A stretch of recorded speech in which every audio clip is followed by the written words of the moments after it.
Chapter 1285. Shishi received a very warm welcome at the table of the diplomatic staff. Not only Sister Kai, but the uncles and aunties were all smiling and fighting to hug her and Tong Tong. Sister Kai was still laughing behind them. Hey you guys. How can you hug people without washing your hands when making dumplings? What if you dirty their clothes? In the end, because little Momo was too small, he was carried up by an enthusiastic auntie. Someone gave him 2 candies, and the little guy chewed one in his mouth and held the other in his little hand in front of him. He comfortably watched his sister being carried by those uncles and aunts to make dumplings. This is how we make dumplings. Look, we take a piece of dough, spread it out, and then put some meat on it.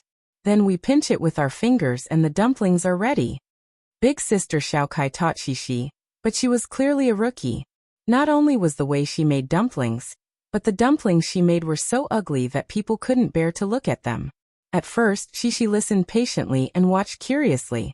However, when Sister Kai was done, the little girl tilted her head in confusion and pouted. That's not right. Sister Kai, my papa doesn't make dumplings like this. My papa told me to make dumplings like this. The little girl gestured with her 2 small hands as if she was doing a real show. She was very serious about making dumplings for Sister Kai to see. Seeing Shishi's serious explanation, the uncles and aunties next to them all laughed. Xiao Kai, you've been taught a lesson by a child. You want to teach her with your mediocre skills? Big Sister Kai, who didn't feel the slightest bit ashamed of misleading others, ignored the teasing laughter. She asked Cece in surprise, Cece, you know how to make dumplings? This sentence could be understood in another way. If Shishi had only seen her father make dumplings, then Sister Kai would probably continue to encourage Shishi to teach her the simple way to make dumplings. However, Sister Kai was destined to be disappointed. Shishi nodded seriously and said, Yes, I know how to make dumplings. Sister Kai, let me tell you, we also know how to make dumplings at home. Xian and I both love eating the dumplings made by Papa. Then, Papa said that you should pack a few as well. Later, let's see if you can find them. The little girl even imitated her father's tone of voice, which instantly made these old uncles and aunties extremely adorable. The more Shishi talked, the more excited she became. She talked about how she and her friends designed their own dumplings, as if she was telling a story. She also talked about how her brother only liked to eat the fillings when he ate dumplings, but was afraid of being scalded. Accompanied by the little girl's story, the table was filled with laughter. Unknowingly, they had made a lot of dumplings. Of course, Shishi also made a few. But it was a pity that the little girl didn't look as good. She was just a little better than Sister Kai. At noon, the ambassador who had just gone out, Gao Yi, the minister who had gone to pick up Yang Yi, and several leaders of the embassy walked in with a few foreigners. They smiled and said, Let's welcome Mr. Smith, the ambassador of Canada to France, and Mr. Williams, the ambassador of New Zealand to France. After all, it was a diplomatic institution, and it was normal to invite ambassadors from other countries to celebrate the Spring Festival. This had nothing to do with Yang Yi, because it was not his turn to help greet the guests.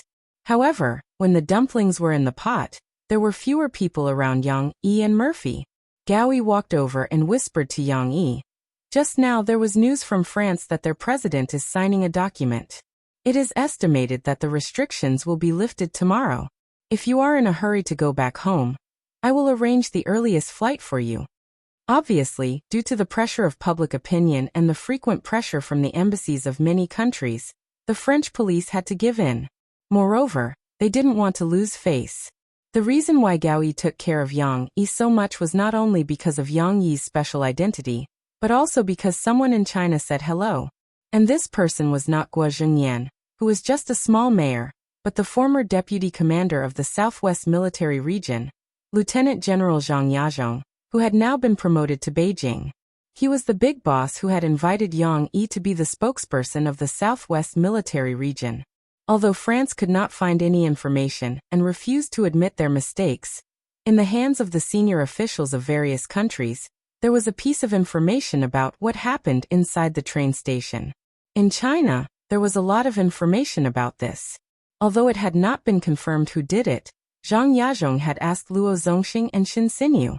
Needless to say, Who else but old Yang could kill so many people single-handedly with such great skills? This guy is too bad. He even got into a fight with KBFC. Shun Xinyu was so excited that she couldn't wait to fight side by side with Yang Yi. Luo Zongxing was much calmer. He held Shun Xinyu down, gave her a look and said, "It might not be Yang Yi. His identity is different now. It's unlikely that he would make a move casually. Moreover, I haven't seen him for more than a year. I don't know if his skills have deteriorated." Although Luo Zongxing was covering for Yang Yi, everyone was well aware.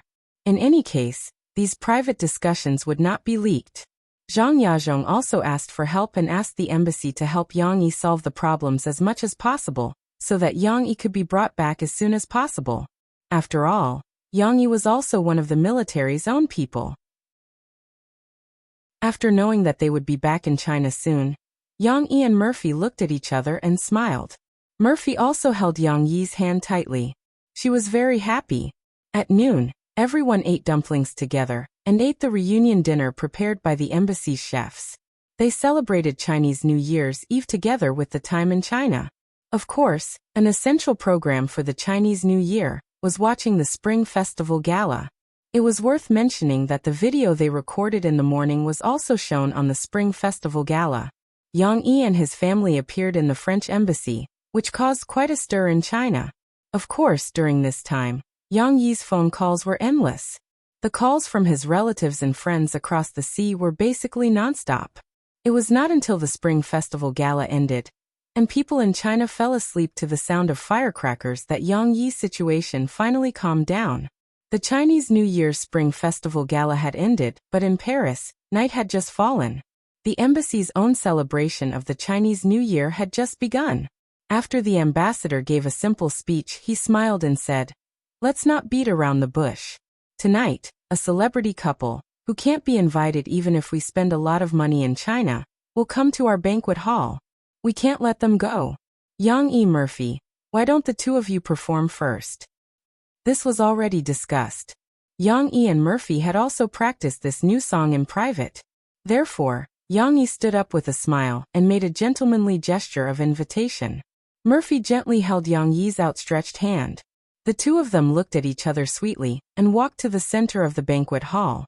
Perhaps it was because she was on the stage, but Murphy's temperament suddenly changed. She, who had become weak because of worry and fear, was now calm and composed. It was as if she had naturally become the focus of the stage. Murphy showed a strong sense of confidence. "Hey, it's Papa and Mom." She clapped her hands and shouted excitedly. She had been playing at Sister Kai's table this afternoon. She was very happy to see her parents on the stage. She excitedly reached out and tugged at Tong Tong, who was busy eating snacks. "Little brother, look, it's Papa and Mom." With this tug, the fried dough twist in Tong Tong's hand fell from his pants and rolled to the ground. When she saw this, she scratched her head a little embarrassedly and whispered, But Papa and Mom, they want to sing." Sister Kai noticed this and quickly withdrew her clapping hand. She helped break open a section of the fried dough twist and handed it to Tong Tong. She said, "It's okay that it fell. There's more." Chapter 1286. With the new fried dough twist, little Momo was very open-minded. His two little hands carefully held the new fried dough twist and began to gnaw on it. He even smiled proudly at his sister, as if he had forgotten about the half of the fried dough twist that had fallen on the ground. She glanced at Tong Tong, but did not argue with him. Instead, she focused on her father and mother, who were walking to the center of the stage. Especially her father. When she saw her father walking to the long zither that had been prepared for him, she could not help but jump on the chair excitedly. "Yang Yi is going to play the zither?" Sister Kai asked her colleagues in surprise. Cici turned her head and looked at Big Sister Kai. She happily reported to her, "That's right. Where's the zither?" "Your father knows how to play the zither? That's amazing," Sister Kai exclaimed as she gave Shishi a thumbs up. At this time, Tong Tong finally raised his head. His mouth was full as he mumbled, Papa is amazing. You might not believe it, but Tong Tong's tongue was entangled by the fried dough twist so that he could not make the super sound. Cici giggled and nodded. She then turned her little head back and looked at her father without blinking. They were not the only ones who were surprised. The students and staff at the other tables were looking at Yang Yi in surprise. Even the foreign ambassadors at the main table were looking at the ancient Chinese instrument with great interest, waiting for Yang Yi's performance. Yang Yi sat in front of the zither while Murphy adjusted the position of the microphone for him. Yang Yi put on his fake nails and teased the audience with a smile. Since it's a traditional Chinese festival, and there are so many international friends participating, it's natural to use our traditional Chinese instruments to spread our long and beautiful culture. Everyone laughed knowingly. The ambassador at the main table also translated Yang Yi's words to the foreign guests with a smile. Yang Yi's movements were very fast. He taped up the fake nails, and Mo Fei also picked up her microphone and stood gracefully beside Yang Yi. At first glance, the two of them looked like a perfect couple, which was also envied by others. A full moon night, I hope you like it, Yang Yi announced. He then looked at Murphy gently, and began to play the zither. The prelude to the zither was beautiful. After all, it was a zither. The melodious sound was like pearls falling on a jade plate. Everyone could not help but close their eyes and listen to it. For those foreigners who did not know how to appreciate it, although they could not hear how wonderful it was, they would still be a little amazed. They felt that it was not easy for a big guy like Yang Yi to be able to easily control this complicated stringed instrument and play such a beautiful sound. They all applauded. However, the accompaniment could not steal the limelight of the song. After the prelude, Murphy raised the microphone and sang in her soft and hoarse voice. The spring breeze blows into my heart. I miss you so much that I can't fall asleep.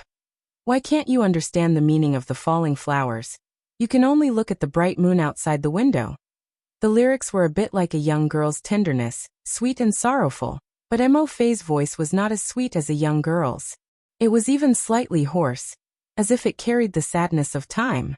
However, just like Yang Qianqian, who Yang Yi had heard in his previous life, Mo Fei's singing was very sincere and could still touch the softness of people's hearts. Next, it was Yang Yi's turn. He played the zither while looking at Murphy and sang, "The moon hangs high, curved like your eyebrows." Indeed, Yang Yi sang well. He was gentle like a patient and considerate uncle. Many of the girls who were listening to the song below were mesmerized. But to be honest, in the interpretation of this song, Yang Yi could not be compared to Murphy. After entering the performance state, Murphy seemed to have overcome the obstacles of the past few days. She smiled sweetly at Yang Yi and sang with her, not very sweet, voice that could turn women gay. Especially when the two of them sang the first lines of the Shui Diao Getu. When will the bright moon appear? With a cup of wine in my hand, I asked the blue sky. I wonder what year it is in the heavenly palace. Sister Kai, who was sitting next to Shishi, could not help but hold her face and murmur happily, "Wow, it's so beautiful." It was not just beautiful. The way Yang Yi and Murphy sang together was so sweet that it was intoxicating. The love and sweetness that melted in the song was even more enviable. Cece heard the commotion and turned to look at Big Sister Kai. She knew that Big Sister Kai was cheering for her parents' performance. She giggled happily and puffed out her chest proudly. Yang Yi and Mo Fei's performance gave people a feeling that the beginning was the peak.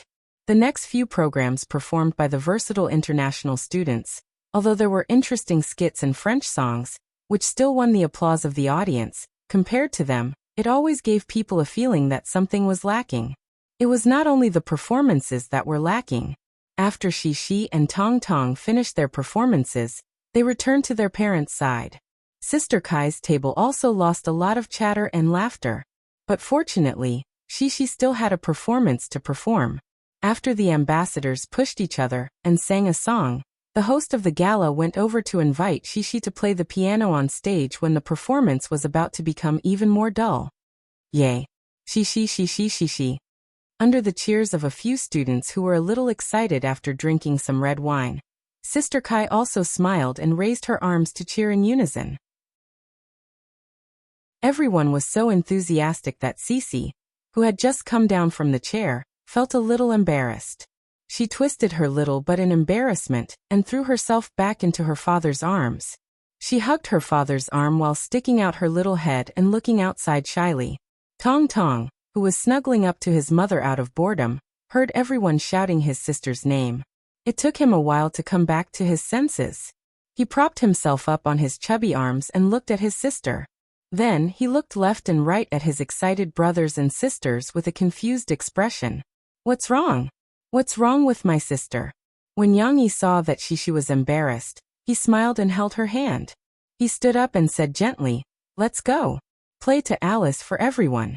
You performed it in front of so many people last time. I believe you can do it. Everyone is calling me." She hugged her father, raised her head, and whispered, "That's because everyone likes you very much. Look, even Sister Kai is giving you a thumbs up." Yang Yi laughed. In fact, the performance at the train station in Leipzig last time had given Shi some courage. This time, with her father by her side, she didn't need much persuasion. She finally plucked up her courage and sat on the piano stool. Although the piano in the banquet hall was only an ordinary upright piano, due to limited funds, and although Cece's piano skills had not improved much compared to the last time, she was able to play Ode to Alice smoothly. The beautiful melody won her praise from the entire banquet hall. When Shi was performing, the Canadian ambassador to France, Mr. Smith, thought of something and turned to the Chinese ambassador in surprise. He asked, "Is this the little girl who performed at the train station in Leipzig?" After getting an affirmative answer, Smith said with emotion, "I've seen that video. Yesterday my wife showed it to our daughter, hoping that she would also learn to play the piano well. I didn't expect to see the real person at the Chinese embassy today." She didn't know that she had already gained many fans all over the world. However, after Shi's short performance, everyone was still a little unsatisfied. They were all cheering, hoping to hear the performance of the other protagonist of the video, Yang Yi. Yang Yi hesitated for a moment, but still agreed generously. He took the host's microphone and said, "Before the party begins, let's observe a moment of silence for the misfortune that happened at the train station in Paris a few days ago. Indeed, the festive atmosphere of the festival has diluted the sadness in our hearts to a certain extent, but I hope that we can use this beautiful festival to pray that such a terrible thing will never happen again." After saying it in Chinese, Yang Yi repeated it in English, eliminating the need for the female host to translate. However, it was obvious that this English was said to the other foreign guests. This posture suddenly became solemn. Of course, the atmosphere had already become a little heavy due to Yang Yi's instigation. However, everyone still clapped warmly. They saw Yang Yi sitting on the piano stool, and at the same time, he placed the microphone in his hand on the shelf that he moved over, aiming it at his mouth. Was he going to improvise? The overseas student fans who liked Yang Yi were pleasantly surprised. Shi didn't go down, and Yang Yi let the little girl sit next to him. Although Shi didn't perform much, Yang Yi still wanted to let Shi experience what a real performance was like up close. Chapter 1287. Shi liked to watch her father play the piano, especially when she was sitting close to him. Whether it was in the side hall at home or in a public place like this, Shi felt that her father looked very good when he played the piano and sang. Perhaps it was the charm of confidence, or perhaps it was the effect of the music. Anyway, her father was super cool. Therefore, the little girl sat next to her father obediently. First, she looked at her father's skillful playing with envy. "I want to play like you, Dad. You play so well." Then, when her father began to hum softly into the microphone, the little girl raised her head again and looked at her father's side profile attentively, listening attentively. "There's a place in your heart, I know it's love." Yang Yi's voice was very soft, as if he was gently persuading a child. There was no sense of the vicissitudes and strength in his voice at all. It was as if he was a different person singing. But it was true. Yang Yi was singing a very famous charity song, "Heal the World" by Michael Jackson, the world's greatest superstar in his previous life. Like MJ, Yang Yi sang with soft feelings and showed his concern for the children in his voice. Don't think that Yang Yi's English song was a little high. Everyone present, including the staff of the embassy, was a language expert. Even if the foreign students mainly studied French, the students who were able to study abroad and were invited to the embassy dinner party were basically students with good grades. The English that they learned in China was definitely not bad. Therefore, the simple lyrics of the English song that Yang Yi sang could be understood by everyone. Even Xi, who was sitting next to Yang Yi, could completely understand the content of her father's song, let alone the foreign students who had studied for so many years. The opening line, "There's a place in your heart, I know it's full of love." The content was not complicated. It was similar to the meaning of human nature is good at birth. The purpose of it was to awaken people's love for the world. Yang Yi sang softly. The lyrics, accompanied by the slow rhythm and beautiful piano music, flowed slowly into everyone's hearts like a clear spring. The entire conference hall quieted down. Whether it was the Chinese or the invited foreign guests, especially the ambassador of Canada and France, Mr. Smith, who admired Yang Yi's daughter very much, they all put down their chopsticks and listened solemnly. In this place, you'll feel there's no pain or sorrow. There are many ways to reach the place of love in your heart, as long as you care for life. As Yang Yi slowly hummed, the thoughts that he wanted to express gradually revealed themselves. It turned out that Yang Yi did not criticize the brutality of the KBFC like the media outside. Instead, he went back to the source and grasped the crux of the problem. He even hoped that everyone would care for life, reduce conflicts, and call for a cessation of war so that the world could return to love and peace. Just like what he sang in the lyrics, "Make it a space, make it a place, heal the world, give each other a little more space, make this land a better place, save the world." The lyrics were quite catchy, especially the last line, "Make it a place for you and for me, and the entire human race, make this land a better place for you, for me, and even for all mankind." Everyone listened to it once or twice and memorized it. Xi sat at the side and listened to her father sing. In fact, Xi could still understand the literal meaning of the lyrics, but gradually, the little girl's limited thinking ability could not keep up with the deeper meaning of the lyrics. However, this did not prevent Xi from listening to her father's singing and appreciating the beauty in her father's voice. For example, "There are people pledging, if you care for me, make it a place for you and for me." Xi found it difficult to understand the meaning of the lyrics, but she could hear the more memorable beauty of the lyrics because of the rhyme. She could also see that when her father sang this part, he gently shook his head because he had to raise his voice. At this moment, only deep admiration was left in the little girl's heart. She could not help but turn her head to look at the brothers and sisters, uncles and aunts around her. They were all listening very seriously, and there were even many people who were shaking their hands along with the melody. Their engrossed appearance made Xi feel her father's charm even more clearly. "My papa," Xi thought proudly, firmly imprinting the cool appearance of her father playing the piano and singing a song in her heart. This song was very long, so long that when Yang Yi sang to the end, everyone could gently nod and hum a few words. "Make it a place for you and for me." However, no matter how long the song was, it had to end. Because it was a live performance, Yang Yi did not repeat too many times in the end, nor did he drag it out too long. He just ended it with a simple trill, and gently raised his hand. The whole banquet hall was silent. Everyone was silently recalling this calm song with an indescribable feeling. When Yang Yi stood up, everyone seemed to suddenly wake up and warmly applauded for Yang Yi. The sudden applause caught Xi off guard. She jumped down from the chair to take her father's hand when she saw him waving to her. The little girl was a little surprised and took half a step back slightly. She leaned on her father and carefully opened her big eyes. She saw the brothers and sisters, uncles and aunts sitting at the table applauding first. Then, after the uncles at the main table stood up, they also stood up one after another and gave them a bigger round of applause.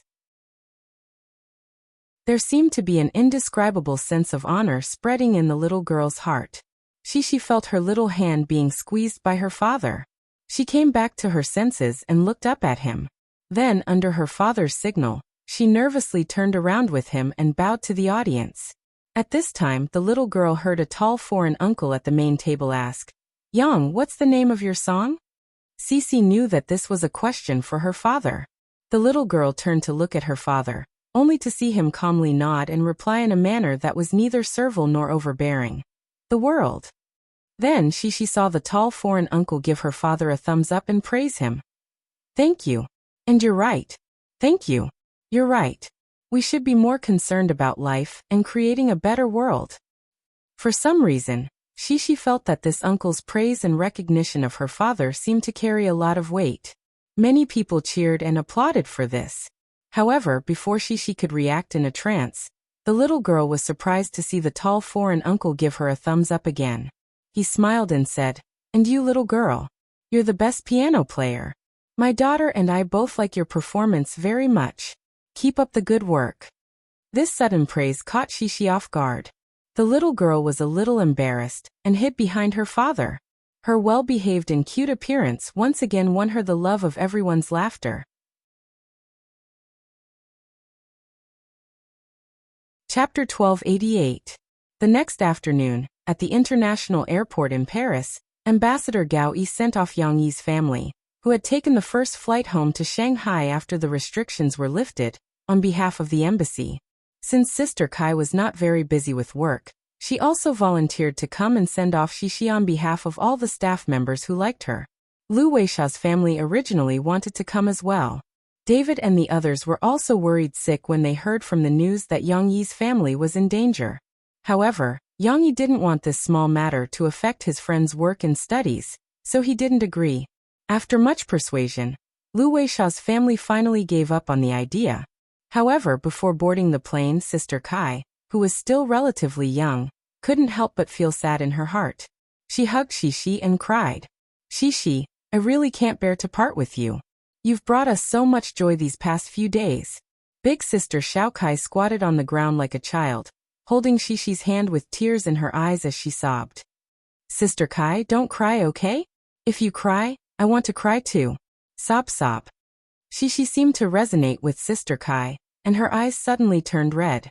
The little girl's skin was white and soft, and when her eyes and nose turned red, it was as if she had put on a layer of natural rouge. The redness gradually faded, and it made people's hearts ache. Okay, I won't cry. I like you so much." Sister Kai couldn't bear to see Shishi cry, so she quickly took out 2 pieces of tissue. One was for herself, and the other was for Shishi. She pretended to be relaxed and smiled. "Sister Kai, you can also come home with us. You can come to our house as a guest. Let me tell you, my father can make a lot of delicious food." Shishi sniffed and said seriously. Sister Kai smiled through her tears and said, "Thank you, Shishi. Thank you for inviting me to your house as a guest, but I still have work to do." Even though Sisi was very reluctant to part with Sister Kai, who had formed a deep friendship with her in the past few days, the little girl still boarded the plane back to China with her father, mother, and brother. However, on one side was a farewell, and on the other side was a reunion. Shishi was still jet-lagged, and when she walked out of the airport in Shanghai in her father's arms, she saw Lan Xian waiting for her outside. Yes, Lan Hao Kai had brought Lan Xian to pick her up at the airport. Other than Yang Huan, who was far away in his hometown for the new year, Mo Xiaowan, Guazi, Ding Xiang, Lu Xiaoshu Miao Chuan, and even Zhu Jia, who had heard the news, all came to pick her up at the airport. Of course, Yang Yi hadn't seen them yet because he wanted to keep a low profile. Guazi and the others were quite popular now, and they were too big of a target. In order not to cause a sensation, they stayed in the minibus outside for the time being. When Yang Yi carried Shishi and pushed the luggage trolley out of the VIP passage, Lan Xian saw them. Her loud and clear voice lit up, and she shouted happily, "Shishi, Papa Yang." Fortunately, there weren't many people in the VIP passage, so Lan Xian's shout didn't attract anyone's attention. She only attracted the attention of Shishi, who was still half asleep. Because she had just woken up, her hair was fluffy and messy. She felt that she was ugly, so Shishi had been burying her head in her father's arms. When she heard the shout, she raised her head in a daze.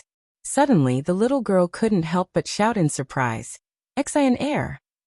Yang Yi put her down with a smile, and Shishi couldn't wait to run to her little friend, whom she hadn't seen for more than half a month. The little girl's steps were light, and when she ran with her long legs, she was like the wind. In a flash, she ran to Lan Xian, who was just in a lazy running posture, but actually didn't run much. Hee Xian air. Shishi hugged Lan Xian happily. The 2 little girls shouted and laughed, jumping over there. Lon Xian shouted. Shishi, I missed you so much. I thought you were coming back, but you didn't. Then my parents said that they were very worried about you.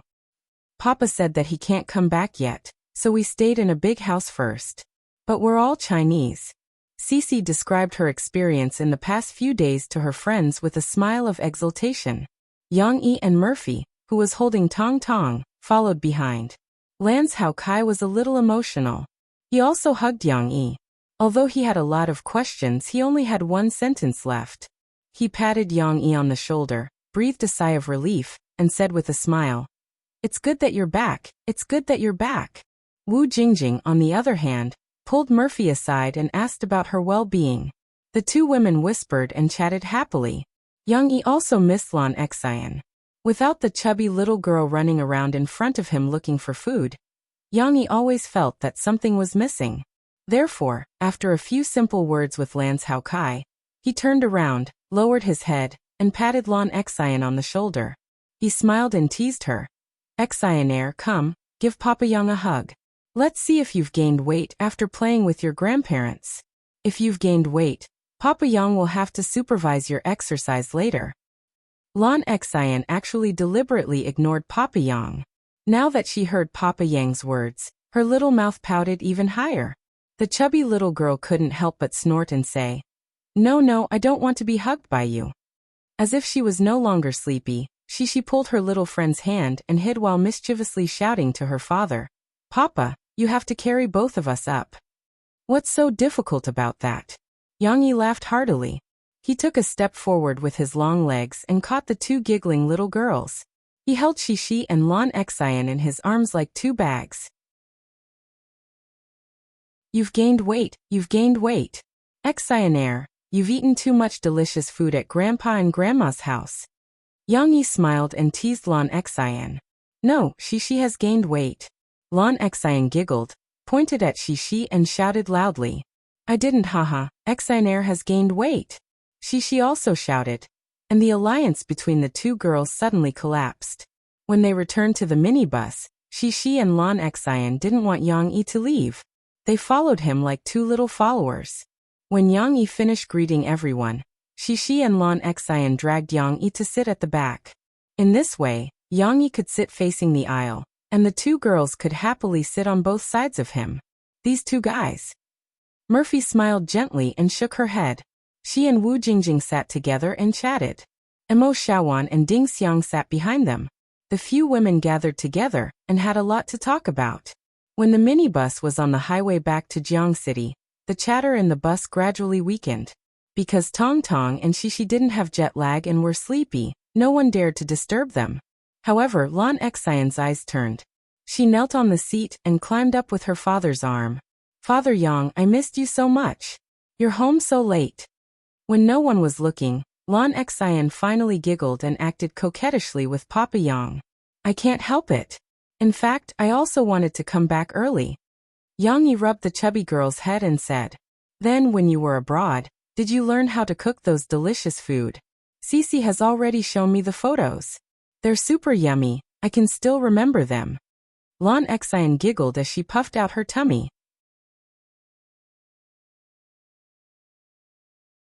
Chapter 1289. Although Yang Yi's family had returned to China, their international influence had not diminished. On the contrary, Yang Yi and Shishi reappeared in front of everyone because of an edited video released by the Chinese embassy in France on the international micro-broadcasting. They became the focus of praise and attention all over the world. Many mainstream media outlets in the West reprinted the video of Yang Yi singing "Heal the World" in their news reports. ABC's news host, who liked Yang Yi very much, said exaggeratedly, "Yang is a model artist. He knows what he can do. He uses music to wake up confused people. Listen to how he sings." The host, who was as handsome and flirtatious as a coquettish person, closed his eyes, wrinkled his nose and shrugged his shoulders. He struggled to raise his voice and sang with great effort, "There are people pledging, if you care for me, make it a better place for you and for me." Then he shook his head and sighed. "I love this song to death. Friends, really, please stop those damn wars. Let's make our world a more peaceful and beautiful place together." Please don't let such a tragedy happen again. Please don't let anyone get hurt again. God damn it, I like Yang and his song so much. The host smiled as if he hadn't had enough of it. It was not just ABC. When the video was at its peak, almost all media outlets were reporting on it. When ordinary Western people watched the video, they also had a very devout love for the song. Just look at the comments under the international micro-broadcasting that the Western media reprinted the video. I used to think that Chinese people always like to stay out of things. Yang changed my mind. His appeal moved me. I should also learn to care for life.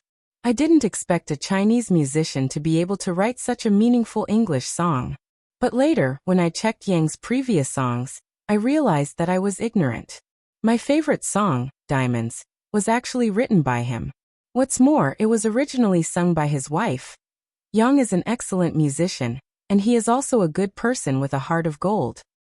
Do you see his daughter, the little girl who played the beautiful piano at the train station? She's sitting next to her father and listening. I love this scene. Yang is promoting the idea of caring for life to the child, to the next generation of people who can change the world. That's so loving, so sweet. The video became popular abroad and naturally attracted the attention of the domestic media. Even under the lead of some official media, many mainstream media outlets were praising it. They said that Yang E and Murphy did not forget to spread positive energy while traveling abroad, showing the boundless love of the Chinese people to foreigners. Driven by the hot topic, countless media outlets also made special reports. They detailed the development history of Yang E and Murphy over the past few years, details of Yang E and Murphy's love and happiness. They followed the trend and praised Yang E and Murphy, earning the attention of the public. However, just as the reporters from all over the country were excited to find Yang E and Murphy, who had already returned to China, some people gradually realized that no one could find Yang E and Murphy. Even their Phoebe studio was very low-key and tactfully rejecting all interview requests. What was going on? Now was the time when they were famous and could continue to win the favor of the people all over the country. Why did they quietly stop all their work in the entertainment industry? Why did it seem like they suddenly disappeared in front of the public? Of course, Yang E and Murphy did not really disappear. They made a trip back to their hometown at the end of the Chinese New Year. Later, when the new semester started, there were still reporters who took pictures of Yang E at the entrance of Shishi's school. They also took pictures of Yang E and Murphy at the entrance of the Phoebe studio. However, they still did not accept any interviews. Finally, in the middle of February, in the latest episode of Jixin Interview, Yang E and Murphy, who had made their first appearance since the incident at KBXJ at the Paris train station, expressed their thoughts to their fans through Luo Xin.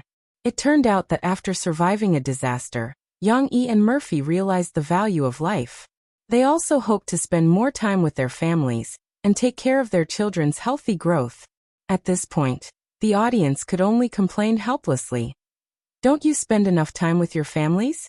In the past, before this incident, I didn't see you appearing in public often. I didn't see you leaving your children behind to rush to work. Of course, Yang E and Murphy knew that in their hearts. They said this as an excuse. Yang E and Murphy made this choice because Yang E felt that the more they were in the eye of the storm, the more they should keep a low profile. On one hand, they had to use a positive image to get rid of suspicion. On the other hand, they had to be careful to avoid being shot at. Reducing their exposure was the best choice. It just so happened that Murphy also suffered some psychological trauma because of that incident. She also hoped that she could live a peaceful life with Yang Yi's company and walk out of this shadow. Therefore, on Sister Luo Xion's program, Yang E and Murphy also announced their decision to temporarily leave the entertainment industry this year. Not only did they not take any jobs, but they also would not arrange a concert schedule this year. However, because they had previously promised to their fans, Murphy's new album would still be released and sold in the country's music halls and Sahara Online Mall according to the original plan. After the latest episode of Jixin Interview was broadcasted, Phoebe Studios' official micro-broadcasting also forwarded the video and announced the release date of Murphy's new album while apologizing to her fans. But interestingly, in the comments section below this micro-broadcasting, Yang E and Murphy's fans had the same attitude. They were calm, so calm that they didn't seem like their fans. Don't worry, don't worry. It's fine as long as you have the album. Just let us know in advance when you're coming back. As long as you're doing well, we'll continue to pay attention to your music. It's good to spend more time with your family. Cultivate Shishi and Huawei well. These two little cuties must inherit your music career in the future. Speaking of which, even if you don't hold a concert or accept any program announcements, it won't affect you guys from releasing songs. Yang E is inspired to write a song, and you guys can go to the recording studio to record it. You can just send it to us to listen to. We definitely won't mind. Asterisk. Perhaps it was also because Murphy's previous 2 retirements from the music industry had made these fans used to it. Everyone showed a tolerance that amazed the entertainment reporters. Yang E and Murphy's popularity was still declining bit by bit. Even though Murphy's album attracted a lot of attention in March, and many of Yang Yi's works were released later, there were some news reports about them from time to time. However, it was undeniable that they almost never appeared in front of the media reporters before July.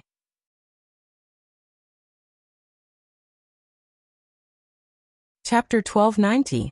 Although Yang E and Murphy had entered a state of retirement, their legends were still circulating in the entertainment industry.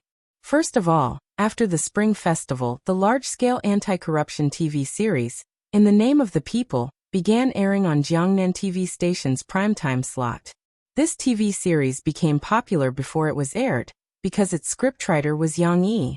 Even if Yang E was currently very popular in China, the ratings of this TV series would not be low. What's more, its director was Chen Fengchen, and there was a large group of veteran actors who could definitely be called acting masters. Moreover, it was a realistic theme that attracted a lot of attention. When it first aired in February, its ratings broke Jiangnan TV station's own record. After that, this TV series caused a lot of discussion on the internet. Some young people who usually didn't watch this kind of TV series couldn't help but join in the fun. Naturally, at the end of February, its ratings were close to the previous record of Soldier's Assault on CCTV. Although it was a pity that it didn't break the record of Soldier's Assault, in the end, Yang Yi's works once again showed such strong popularity. The discussion about whether Yang Yi could be considered a gold medal scriptwriter was once again rampant. Next, after entering March, Murphy's new album quietly appeared on the shelves of various music stores without any promotion. She didn't go to major TV stations to participate in singing competitions. This album, called Stories of a Small Town, featured slow old-fashioned love songs. In the album list, in addition to Stories of Jiangcheng and Stealing Time, which Murphy sang in the concert before, there were also many songs that Murphy sang solo, such as Red Bean, I Only Care About You, Just Like Your Gentleness. Of course, just like Murphy's previous album, Yang Yi also participated in this album. However, the song that Yang Yi and Murphy sang together in this album was not the song Full Moon Night that they sang at the Embassy's Spring Festival Gala. Full Moon Night was a song that came out later. Phoebe Studios Microbroadcasting also promised to release these songs in the form of singles. In the album Stories of a Small Town, Yang Yi and Murphy sang, You're the Most Precious.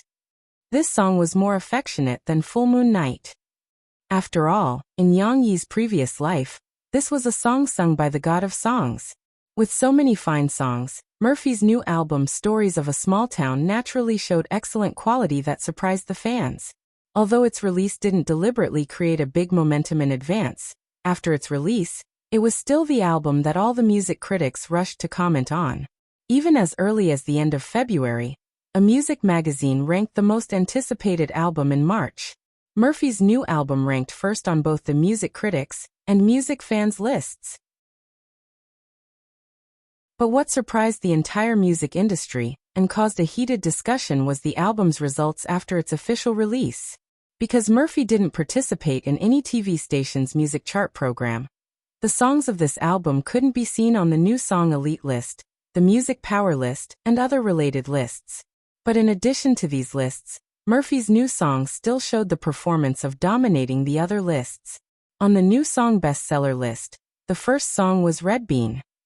Among the top 10 songs, Murphy's new songs occupied 7 positions.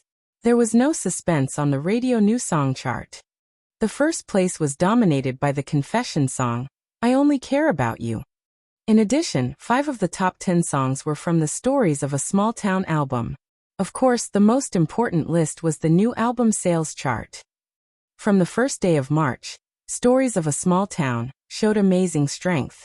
It was far ahead with nearly twice the sales of the second place.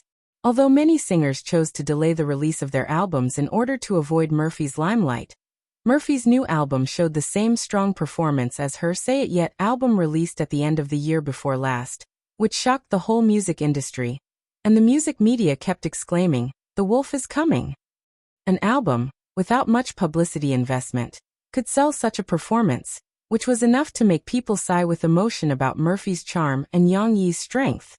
In mid-March, Stories of a Small Town broke the platinum record with the sales data of 20 million. Although it was not able to break the record set at the end of the year before last, this terrifying speed still made many media outlets scramble to report it. In late March, the sales volume of Stories of a Small Town had reached an unattainable figure, but at this time, the media had already expressed aesthetic fatigue, with a wry smile, and were too surprised to move. Of course, these honors were not surprising. Murphy did not accept any media interviews because of this. It was just that Yang Yi and Murphy's fans were too happy. Not only could they buy the new album and 12 new songs that they could slowly listen to and appreciate, but they could also be proud for a long time because of the hot discussion caused by Murphy. But no matter how well Murphy's album sold and how loud the concert was, Yang Yi and Murphy had no intention of making a comeback. At most, there were paparazzi who secretly took photos of Yang Yi and Murphy taking Tong Tong to the spring sports meeting held by Shishi's school. This was one of the few times they showed their faces during this time. As April approached, Jiangnan TV's variety show, I Am a Singer, welcomed a replacement newcomer. It was a Cantonese singer from Harbor City, Lin Muan. His soulful singing in Cantonese moved many listeners and gained him a lot of fans. Perhaps it was because of the popularity of his fans in Guangdong and Guangxi, or perhaps it was because his singing voice was very special and soothing. But Lin Muan did not get eliminated even though his ranking in each episode was not high. He continued singing all the way until the Battle of the Masked King. Of course, Lin Muan only sang Cantonese songs after all. Even though his backup singer was his senior brother, Chen Yijie, Lin Muan only placed 5th in the end. Regardless of whether he won the honor of being the Masked King of the Year, Lin Muan's solid singing and unique voice made the entire Chinese audience recognize this special singer, Lin Muan. However, after I Am a Singer ended, Yang Yi's micro-broadcasting and Lin Muan's micro-broadcasting both updated their statuses at the same time. All of a sudden, the fans of both parties and many passers-by were surprised. Let me formally introduce to everyone Lin Muan, a Cantonese singer from Tianxiang Records.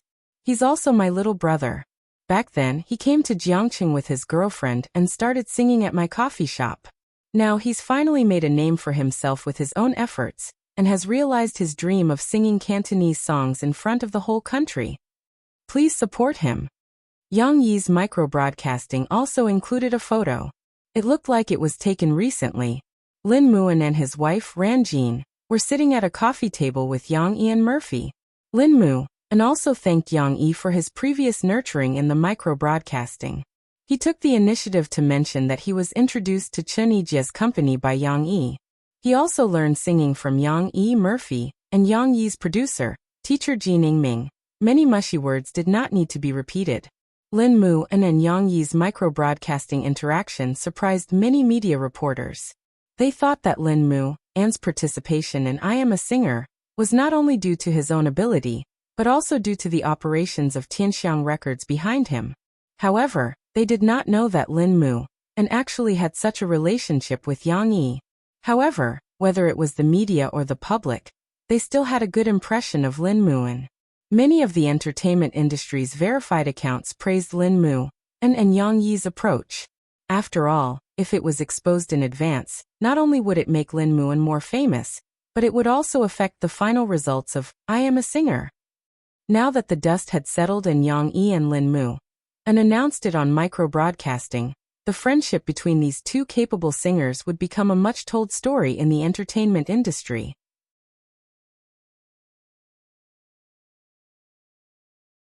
Chapter 1291. Before May and mid-June. The news about Yang Yi and Murphy had decreased a lot, but in late June, the media was surprised to find that Yang Yi's work was going to be released during the summer vacation. The Truman Show, which was filmed last year, was a work written by Yang Yi and fully funded by Yang Yi's company. Because Yang Yi had basically not been in charge for the past 6 months, the early publicity of the movie was a little lacking. But it didn't matter. After the movie test screening, many reporters looked dignified and were full of sadness. They were all shocked by the reality TV show that could manipulate other people's lives, and they were also moved by the protagonist, Truman, who was not willing to surrender to the so-called fate, played by Guo.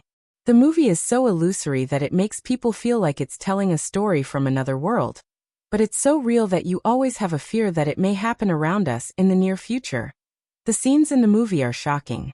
Do you dare to imagine that except for yourself, everything is not real? From your closest parents, lovers, neighbors, passers-by, they are all just supporting roles, on standby by your side 24 hours a day. If you can't believe it, please come and watch this movie.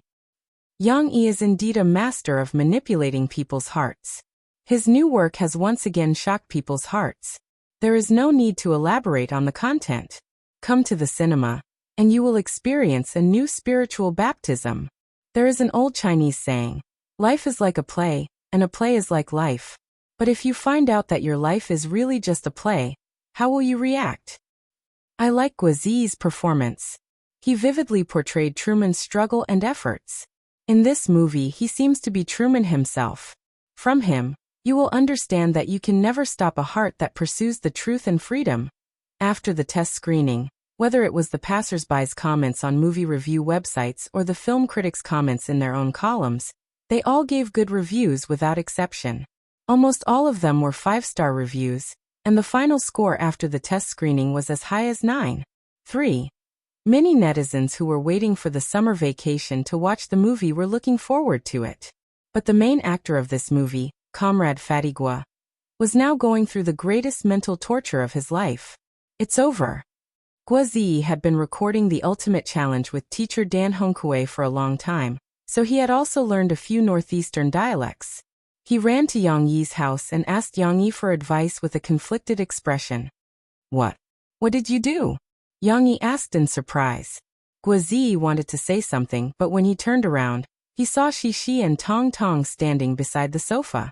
Shishi was holding onto the sofa's armrest, and Tong Tong was leaning on his sister's body with his belly protruding. The two kids were looking at him curiously with their eyes wide open. It was as if they had prepared their stools and melon seeds, waiting for him to tell them a story. Ahem, about this matter, Shishi mommy, wait next door for a while. Uncle Little Guo wants to discuss something with your father. Guo didn't know whether to laugh or cry, and hurriedly pulled the two kids to the side hall. But we also want to listen to it. Cece pouted her little mouth and said reluctantly, you can't listen for now. Later, I'll ask Sister Ding Xiang to cook something delicious for you. Guo coaxed. Tong Tong's hand was pulled, and he beamed with joy when he heard that. He said in a childish voice, hee delicious. Little brother, don't believe it.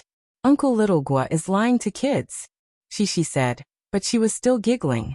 Guo finally coaxed the two kids to the side hall, and let them play with the steamed buns. Then he came back and told Yang Yi with a sad face, Sister Ding Xiang is pregnant. What? Yang Yi and Murphy were both shocked. It was found out yesterday, and she went to the hospital for a checkup.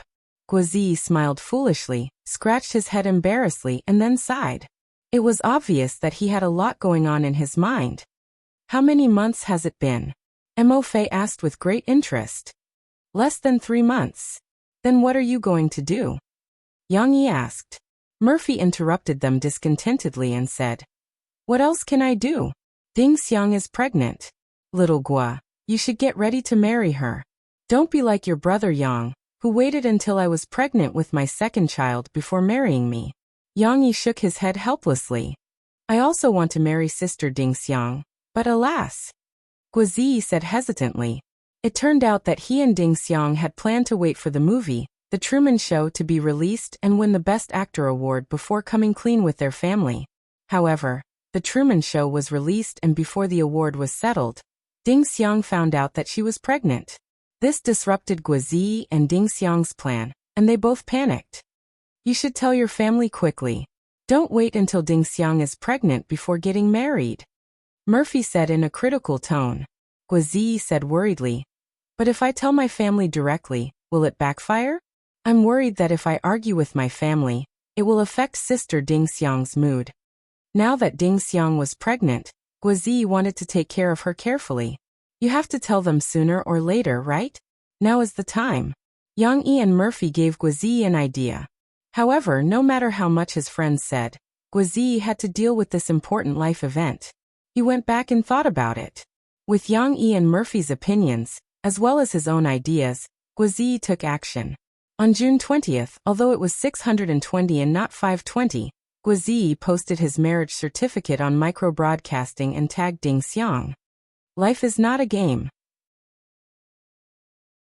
With this as proof, Guo will give you a lifetime of happiness.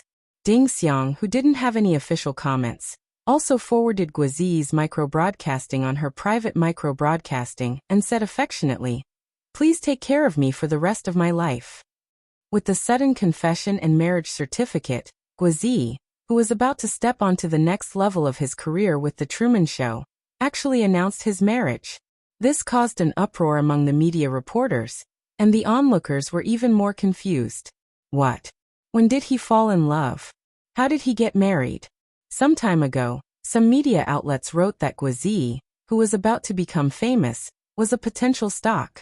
They also deliberately fabricated that Yang Yi deliberately cultivated Guo to make a qualified husband for Yang Huan. Now Guo suddenly gave them two tight slaps on the face. It turned out that Guo and Yang Huan did not have any romantic entanglements at all. Just like how they acted in the show, they were a pair of opposite sexes. But who was Ding Xiang? How did Guo get a marriage certificate with her without anyone noticing? Some fans who often followed Guo and were familiar with Guo recognized Guo. They were surprised and said, "Hey, isn't she Guo's agent? I heard that she was sent by Yang Yi to run some foundation."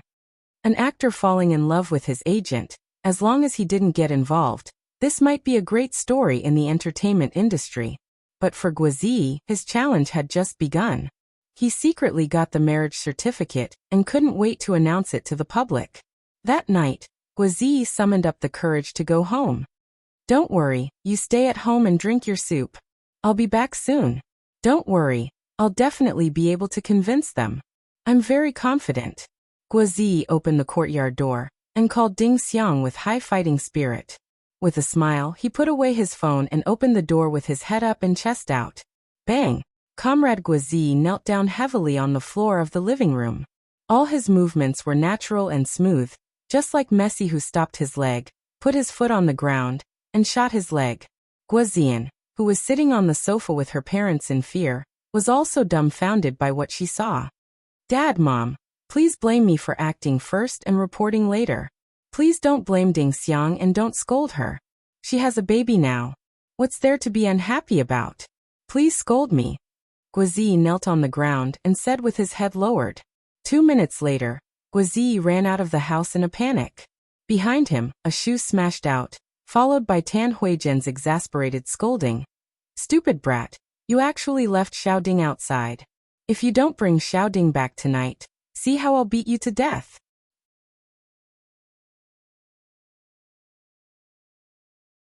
Chapter 1292.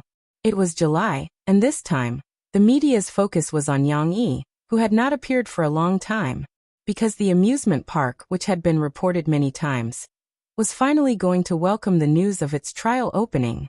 On July 1st, the official micro-broadcasting of Yang Yi and Murphy's studio, the official micro-broadcasting of Sahara Press, the official micro-broadcasting of Dreamland Park, the official micro-broadcasting of Dreamland Park, and the official micro-broadcasting of Frozen, which had been operating since the release of the movie last year, all held a repost lottery at the same time. The prize was very special. The 4 official micro-broadcasting companies would draw 100 fans from the fans who reposted the micro-broadcasting and give them tickets to the Ice Kingdom theme park in Dreamland during its trial operation. Dreamland Park was currently only preparing to launch the Ice Kingdom theme park, and there were 2 other theme parks under construction. The Fantasy Garden theme park, which was based on the story of Alice in Wonderland, and the Future World theme park, which was based on the story of Doraemon. But even so, the Ice Kingdom theme park had made many fans, who fell in love with the movie and story of Frozen last year, ecstatic.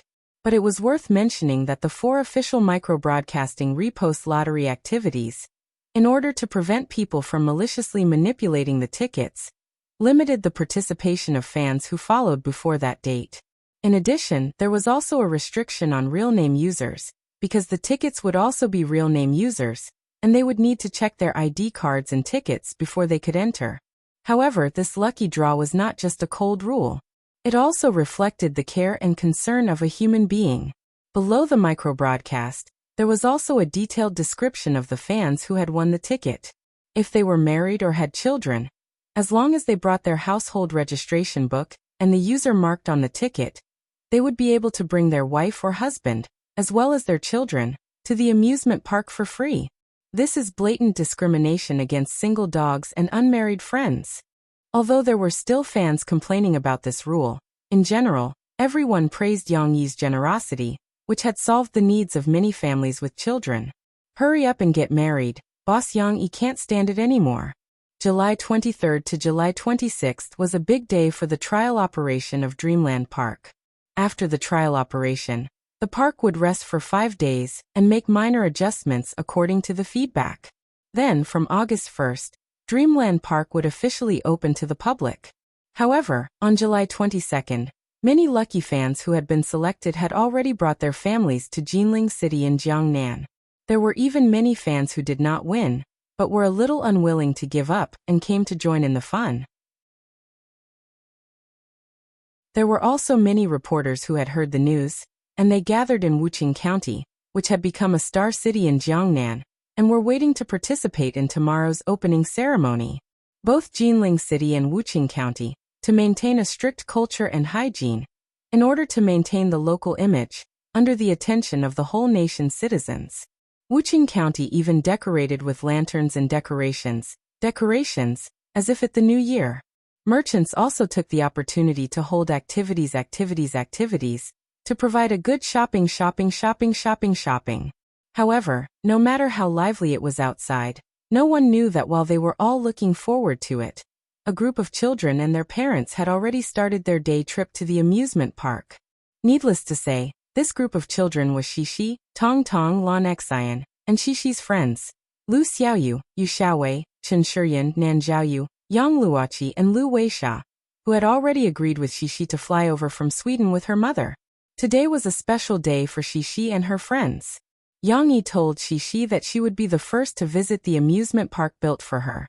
Of course, if he only brought Xixi alone, she wouldn't have a good time. Therefore, Yang Yi asked Xixi to invite her best friends. On the day before the trial operation, they would come in and play first. Although Yang Yi also promised to let Xixi's classmates come to the amusement park to play, considering the management and safety issues, the other little students all gave their parents tickets in the form of free tickets. After the official operation, they would only come to play. Of course, Yang Yi didn't want such a happy day to be ruined by those naughty little boys. With Nan Zhaoyu among the little girls, Yang Yi had almost regarded him as a thorn in his side. Therefore, how could Yang Yi allow those naughty kids to disturb his good daughter? Xixi didn't know the little thoughts in her father's mind. She was skipping in front and excitedly introducing to her friends. Let me tell you, it's last year, I came here with Papa, and then I saw that this place hadn't been repaired yet. Look, there are gates here. Wow, look, what is that? Xixi turned a corner and pointed to the tall ice castle in the distance with a look of surprise, and exclaimed excitedly. It was as if Xixi had asked a question that could be answered. Her friends, who had long wanted to speak, and were so excited that their faces were full of bright smiles, all rushed to speak. However, Chen Shiyan's voice was still louder. She shouted loudly, I know that is a castle made out of ice. Haha, it's Sister Aisha. Young Luochi, who always did her homework seriously, followed behind Chen Shiyun, giggled and added. Everyone was chattering, and Lu Weisha was not to be outdone. In order to find Shishi this time, she had received Chinese training from a tutor for half a year. Originally, Lu Weisha had some foundation in Chinese when she was in kindergarten with Shishi. After learning for half a year, she could understand most of what everyone said, and could also chime in a few words. Lu Weisha's accent was a little special, but she still spoke fluently. Sure, is our league going to play?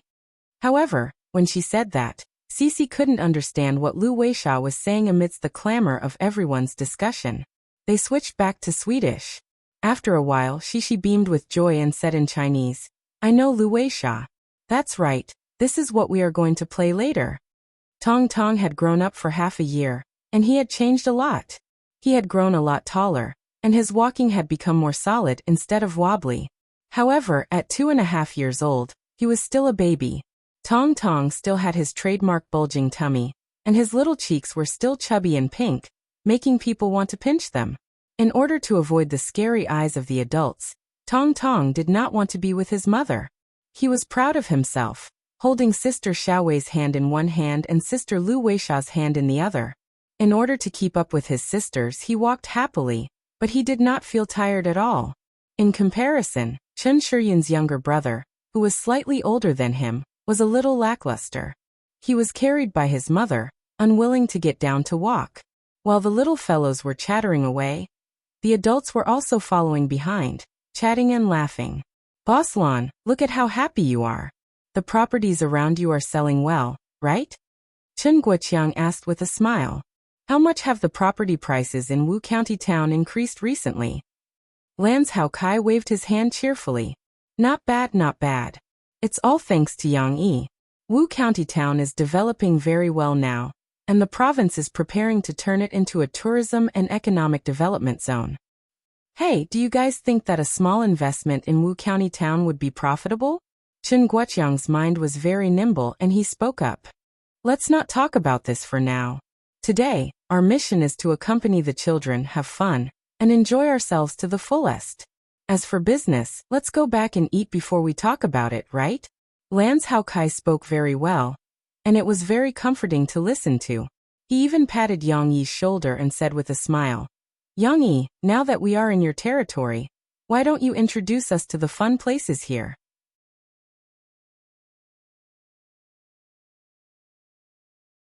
Chapter 1293.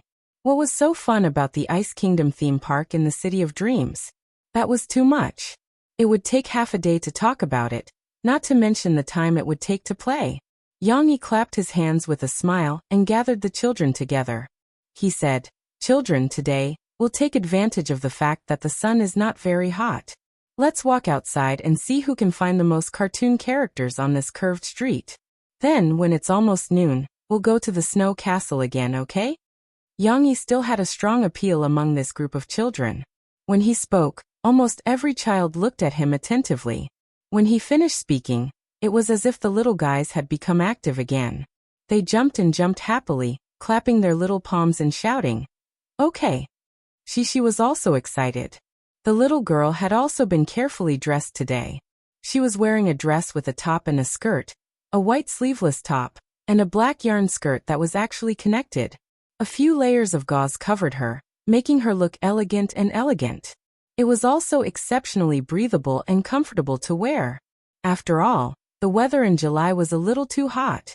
Of course, in order to have a good time, Yang Yi still let Shishi wear a pair of sports shoes with these 3 Velcro strips. The color was chosen by her. Shishi liked pink very much. However, what made Shishi most satisfied was the high bun that her father had tied for her. Her hair was tied high so that she wouldn't sweat so much. It also gave people a feeling of vitality, coupled with the white lace headband. Against the little girl's beautiful little face, this little girl was fresh and cute under the sun. She was especially likable. Shishi was so happy that her cheeks were a little red. She raised the corner of her mouth and asked happily, Papa, it's those. Sister Elsa, Sister Anna, will they all come? Yes, it's not just them. Some of them will appear in the future, like Alice, Diego, the little squirrel, and so on. They might all appear. You'll have to work hard to find them, Yang Yi said with a smile. What Yang Yi said had actually appeared in the storybooks he had published before, but they were still only the images of illustrations and were still being adapted into movies or cartoons. However, Shishi and her friends had all seen them, and everyone had many of these cartoon characters at home. Therefore, when Yang Yi explained with a smile, the little guys all shouted excitedly. Then let's go find it. Cece let out a cry of joy. Her crisp voice was like the singing of a lark, echoing in the park that was shaded by the trees. It was really not difficult to find. After turning around the passage in front of the gate of the park and circling around a flower bed, Chen Shiyun, who was running at the front, turned around in surprise and shouted, "I found it, Diego!" The children all ran up like a swarm of bees. Lu Weisha followed Shishi and ran out, while Yu Xiaowei could only pull Tong Tong alone. After all, Yu Xiaowei was 2 years older than these little friends. Moreover, she grew up in a single-parent family, so her mind was a little precocious. At the very least, she knew how to take care of Tong Tong's feelings. She didn't dare to run too fast for fear of pulling down Tong Tong. Fortunately, Yu Xiaowei quickly saw the oversized doll that everyone was surrounding.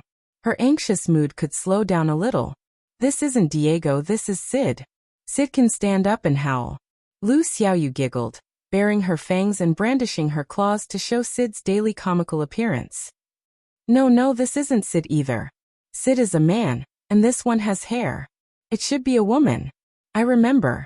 There's one who looks like Sid. Her name is Brooke. She has a super beautiful house. It's all crystal. She had a good memory. She rolled her eyes and said. But at this time, the sloth Miss Brooke suddenly moved.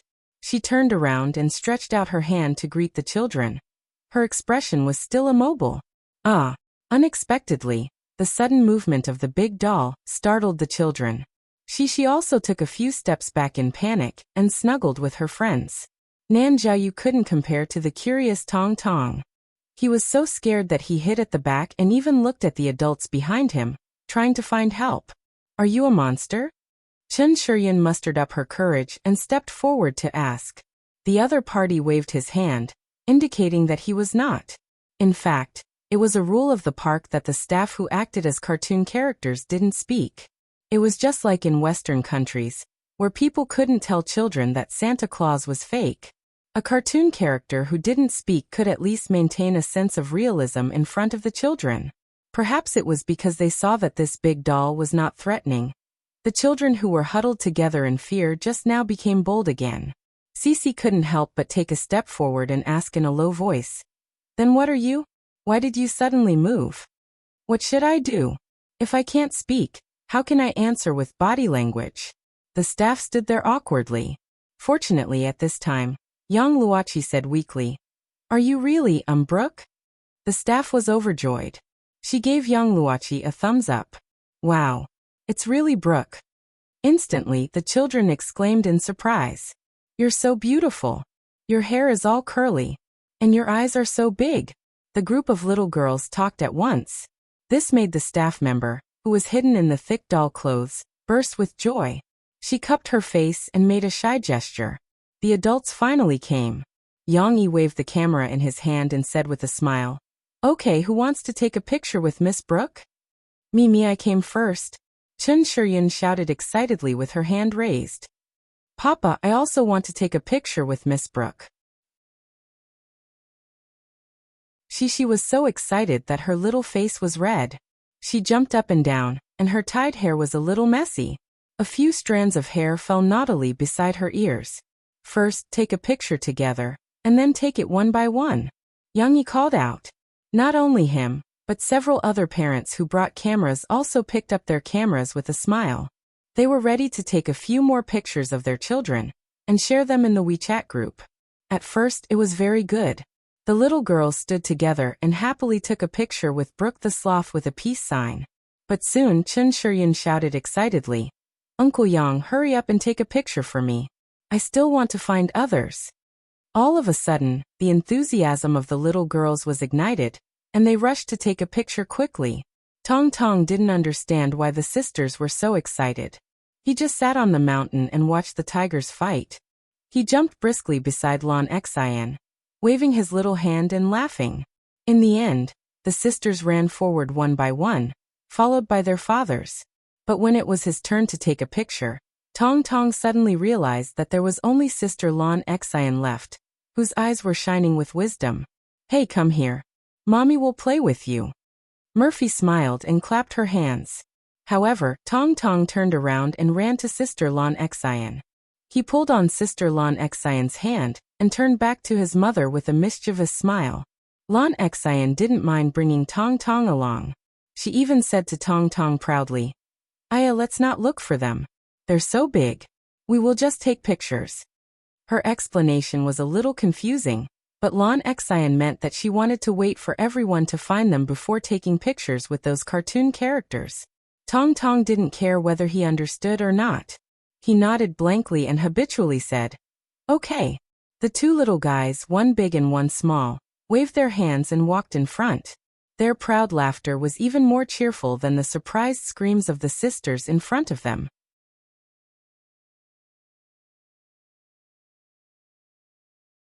Chapter 1294. Shishi and her friends could play for a whole day if they were asked to simply look for the cartoon characters that were scattered in every corner of the park. However, there were so many fun machines in the park. Soon the children were attracted by Shishi's new discovery. "Come and see. There are so many sleds here." Shishi stood in front and waved her little hands excitedly as she shouted loudly. Finally, the little girl felt that it was not enough, so she softened her voice and added, "It seems like it's really fun." Coincidentally, Lon Xian and Tong Tong were passing by with Murphy and Wu Jingjing, who were chatting happily behind them. When they heard Shishi's call, the two children walked over curiously. "Xian, little brother, look, there are sleds here." When Shishi saw them, she grabbed the railing with one hand and gestured with the other. She could not wait to introduce the sleds to them. "Little brother, these sleds are much bigger than the ones we rode in Sweden." "Pretty sleds?" Tong Tong repeated curiously. Although he could not remember what his sister had said, he was more interested in sleds. He also walked closer and looked at it with his big eyes. Inside, there were many sleds arranged in a large field. The sleds were in different colors. Some were classic green, some were beautiful blue, some were sweet pink, and so on. But without exception, the bottom of the sleds were painted with the sharp-edged look that a sled should have. Actually, this ride was not complicated at all. It was just a modified version of those spinning honeypots or spinning coffee cups. However, the Snow Palace theme park had changed it into the style of a sleigh. Moreover, the entire area where the sleigh moved was decorated with ice blue floors. Even the pillars were decorated with snow-white spruce trees and silver pine trees. It looked like a world of ice and snow. Even though the sun had begun to shine outside, looking at these colors gave one a cool and comfortable feeling.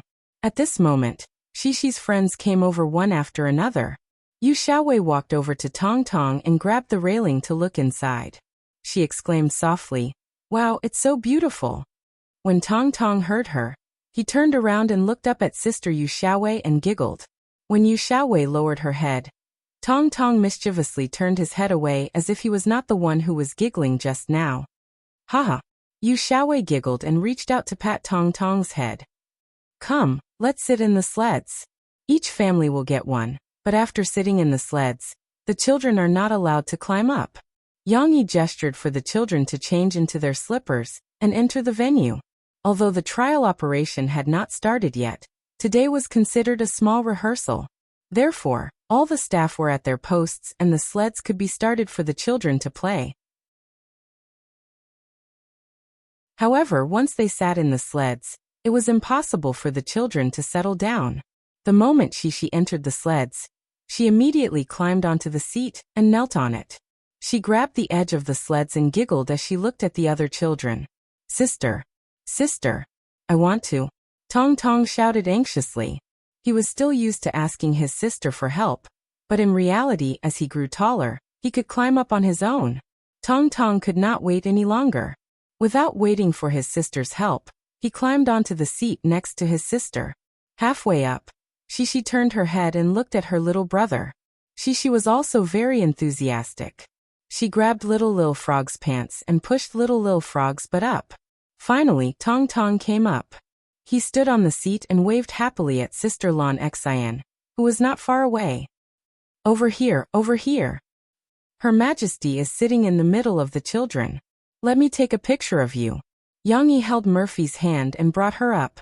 After that, he took a step back and smiled as he held the camera. Murphy giggled. She was in a good mood. She hugged Shishi with one hand and Tong Tong's, but with the other as she looked at Yang Yi's camera. However, the two children were restless. Shishi hugged her mom's shoulders and giggled. If mom is the queen, then I'm the princess. Me too, I'm the princess too. Tong Tong quickly said as if he was afraid that his sister would forget to bring him along when she ascended the throne. You're not the princess. You're a boy, so you should be the prince. Shishi retorted. Tong Tong knew that there were princesses and princes. He seemed to have suddenly realized something and said, Oh, I'm the prince. No, you're Cinderella. How can you become the princess so easily? Murphy teased Shishi and laughed. Ah. No, I want to be the princess. Shishi shouted as she shook her butt coquettishly in front of her mother. When the sleigh started to spin, the entire venue was filled with the cries of the children. Although the sleigh wasn't spinning very fast, the children's cries and sharp laughter made them feel as if they were riding a roller coaster. It wasn't that they were afraid. The sleigh was spinning at an average speed. It spun on its own for a while, then rotated steadily around the outer ring. It wouldn't cause them to feel dizzy at all. However, they had a lot of companionship to play with. Cece, who was usually not so easily agitated, also let her father support her slender waist at this moment. Then she stood on the chair, revealing her smiling face with two missing teeth, and shouted loudly. Little fishy, I see you. Where are you? Shishi, where are you? Look behind you. Hee hee, I'm going to catch up with you. Drive, drive. Ha ha ha. Just like that, the venue was filled with the children's laughter. Moreover, they were addicted to sitting on the sleigh and couldn't bear to get down. It was as if they couldn't get tired of playing. However, it was also good. Because the sun was high in the sky, the air outside was hot. It was not as comfortable as being in the sleigh venue. All the fathers and mothers took out the water or drinks they brought, and asked the children to drink. It wasn't until after 11 o'clock that the music outside started to play. Yang Yi called out, Let's go, let's go. Let's go outside quickly. There's a parade outside. They're all very beautiful cars and cartoon characters. It's a pity not to see them. Only then did the little ones rush out together in a hubbub. The parade outside really didn't disappoint them. Although it was only a dress rehearsal, they knew that the big boss and his children were watching. Every cartoon character was performing very hard. In the long motorcade, in addition to the singing and dancing cartoon characters, there was also Donald Duck's toy car, Officer Rabbit's police car, and carriages with Chinese characteristics. There were many Chinese-themed cars, which were specially designed by Yang Yi so that this fantasy city would contain more Chinese elements. Little brother, look, it's a little train. Shishi bent down and hugged her little brother amidst the excited cries of her friends. She pointed at the little train with a cartoon head that was slowly approaching not far away. A little train. Little Rusty clapped his little hands happily. He stared at the little train with a longing look on his face. However, the little boy's voice couldn't be heard because the voices of the sisters next to him drowned him out. That's a real sleigh. Lu Xiaoyu was so excited that she jumped up.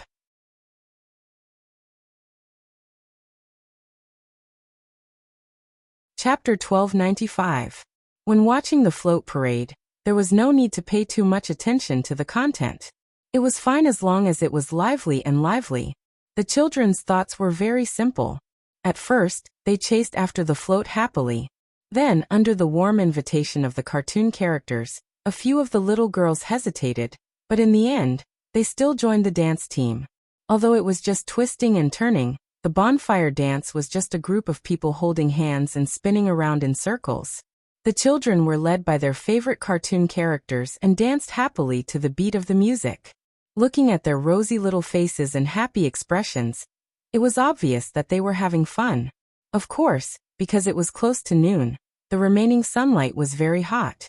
After the parents finished taking pictures, they hurriedly called the children back to a shady place, or they walked up with umbrellas. Do you want to sit on the float? Now is the only chance to sit on it and experience it. It will be more difficult in the future. After the park opens, tourists are not allowed to stand on it. Yang Yi's laughter came from behind. The little girls looked back in surprise and found that Uncle Yang had already brought Lan Xian and Tong Tong onto the small train. Lan Xian happily stuck her head out and waved at her friends. At this moment, Tong Tong was playing the role of the driver. He sat in the cab of the train. Of course, it was not a real cab. In order to make it more realistic, the cab of the real driver was hidden. The little guy was very serious and did not have time to greet his sisters. He was busy turning the loose steering wheel, just like his father driving. At the same time, his red little mouth was trembling as he did his own sound effects.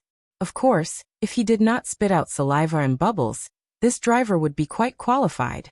I want to sit too. The children rushed over like a swarm of bees, their little faces shouting excitedly. But there are no more seats on it. Lan Xian squeezed next to the window of the small train and said awkwardly, "Wasn't that right?" Even Yang Yi had to come down to let Shishi go up to take care of her brother. "I want to sit on the boat at the back." Lu Xiaoyu cheerfully pointed at the flower car at the back and shouted, "Xiaoyu is hungry. I'll go with you, okay?" Lu Weisha tried her best to speak Mandarin. "Of course." Lu Xiaoyu giggled. "Wait for me, I'm going to take that ship too." Shishi stayed by her brother's side for less than 2 seconds. When she heard the commotion outside, she called out briskly and squeezed her way out. Nan Xiaoyu took a fancy to the Chinese-style carriage. He called out, "Who wants to ride in the carriage with me?" However, no one paid any attention to him. Chun Shiryan was calling the last person, Yu Xiaowei, to a float surrounded by musical notes. "All right then, I'll go by myself."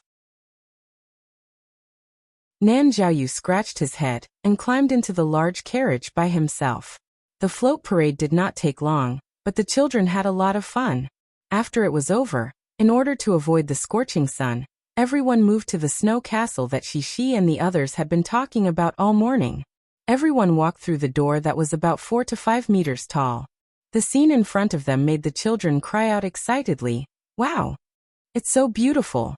Yu Xiaowei whispered as she looked at the blue in front of her enviously. Wasn't it? Although it was not real ice, it was just a blue-toned wall paint, spaced by hollow blue-tone glass tiles, and diffused light to create the effect of an ice palace. Not only that, but the floor was also covered with snow-colored tiles. Combined with the snowmen, snow treasures, and the winding ice stairs, the hall gave off the feeling of a real ice palace. This is the place where Sister Elsa lived. It's all made of ice. Shishi could not help it. She pulled Lu Weisha and Tong Tong's hands and walked in the middle of the children. She introduced enthusiastically, "Let me tell you, before the spring festival, my brother, parents, and I went to Lu Weisha's hometown to play. We even stayed in a big hotel like this. It's all made of ice. It was so cold at night, and it was also blue like this." Through Cece's introduction, the children seemed to have followed her memories and walked into this wonderful world of ice and snow. At noon, everyone had lunch at a Western restaurant on the 3rd floor of the ice castle called Royal Feast. Just the name alone sounded very domineering. In fact, the decoration of the restaurant was also very domineering. It felt like a palace. Not to mention the independent tables in the side hall for normal visitors. Because of Yang Yi, they were directly seated in the main hall in the middle. The hall was resplendent and had a cathedral-like ceiling with all kinds of patterns. There were huge chandeliers, and although they were fake candles, the dozens of candles still lit up the hall brightly. The long table made of solid wood with red paint was set up in an orthodox Western-style setting. There was a row of chairs with red velvet cushions. It looked very high-end. I feel like we've experienced the feeling of being invited to a dinner party by the Queen of England. Yu Xiaowei's mother Yuing said jokingly. This is all thanks to the 2 bosses. Chun Guoqiang smiled and raised his glass to Yang Yi and Lanzhao Kai. I didn't see the price, but I'm guessing that if you want to enjoy a table like this again after it opens, it'll probably cost more than a few thousand. Right, Boss Lan? Haha, don't worry about that. Let's eat. I think the steak here is pretty good. It's very tender. Lance Hao Kai laughed and changed the topic. But the cake isn't good. I still like Papa Yang's cake. I also like Sister Ding Xiang's cake. But Sister Ding Xiang is pregnant now, so she didn't make a cake. Lan Xian blinked and started to comment. Lan Xian's mouth was still very picky. Whether it was good or not, she knew the scale in her heart. Yeah. Xian Air, let's wait for Sister Ding Xiang to give birth. Then we'll go and play with Sister Ding Xiang, okay? She said excitedly. Finally, there's someone younger than my brother. Tong Tong seemed to hear his sister calling him. He lifted his head and looked at his sister, a little confused. However, he realized that his two sisters were in a heated discussion and had no intention of bringing him along. The snow castle would be the tallest building in the whole of Fantasy City. Its height was not only reflected in its appearance, but also in its interior. Every floor had different attractions. For example, Elsa's room when she was young, Anna's room when she was young, Baby Snow's bedroom, and so on. There were also some fantasy rooms that could be viewed using modern technology and 3D glasses. The children were tirelessly exploring room by room, floor by floor. The adults were so tired that they wished they could just take the elevator and wait from the lowest floor to the highest floor. However, when they climbed to the highest floor and walked out of the dark room, they came to the spacious and bright castle balcony. They walked around the balcony with a protective net and looked at the scenery around them. Looking at the gorgeous sunset before sunset, it was as if the afternoon's hard work was worth it. The children were not tall enough. They had to be carried by their fathers to look out over the high stone walls. The other children were fine. Tong Tong was also carried by his mother. However, Yu Xiaowei and Lu Weisha were a little embarrassed. Lu Weisha's father did not come, and Yu Xiaowei also did not have a father. Their mothers could not carry these two large girls who were not light. Come, Uncle Yang will protect you. Yang Yi let Shishi hug his neck and lay on his back. Then, he carried Yu Xiaowei in his left hand and Lu Weisha in his right hand, and easily carried them. Ah! Shishi was happy and excited. She screamed and giggled. Ah! Yu Xiaowei whispered shyly and grabbed Uncle Yang's thick arm excitedly. Shishi, your father is so awesome. Lu Weisha also laughed happily and said to Shishi word by word. She had heard the words so awesome from Shishi and Tong Tong countless times. Naturally, she could say it very smoothly. Ehe. When Shishi heard her father being praised, it was as if she was being praised. She was also very proud.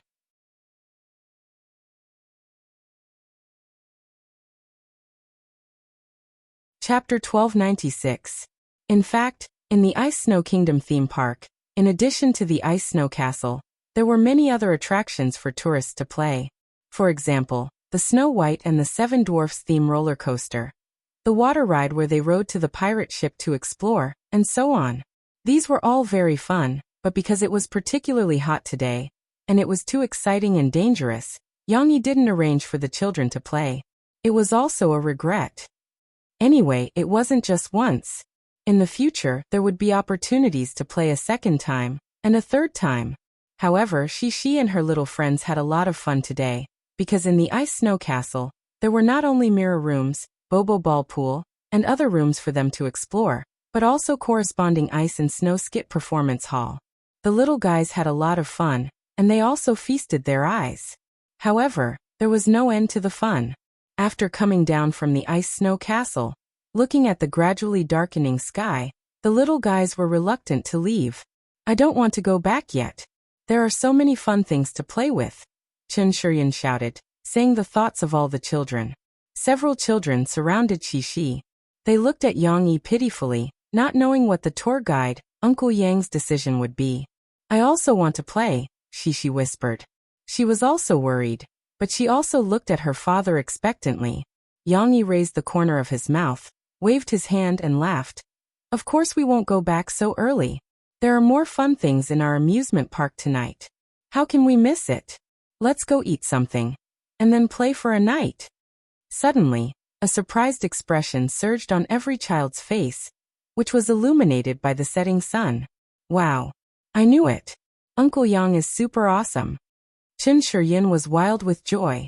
She danced with joy, not ladylike at all. I like Uncle Yang so much. Lu Xiaoyu clapped her little hands and giggled. I like it too. Nan Zhaoyu was so happy that the corner of his mouth almost reached his ears. No, because I said I like it first. Lu Xiaoyu said. Then what should we do? Nan Zhaoyu scratched his head. The little Buddhist boy had no intention of arguing. Lu Xiaoyu said to him seriously. You can't say that you like her very much, but you can say that you like her very much.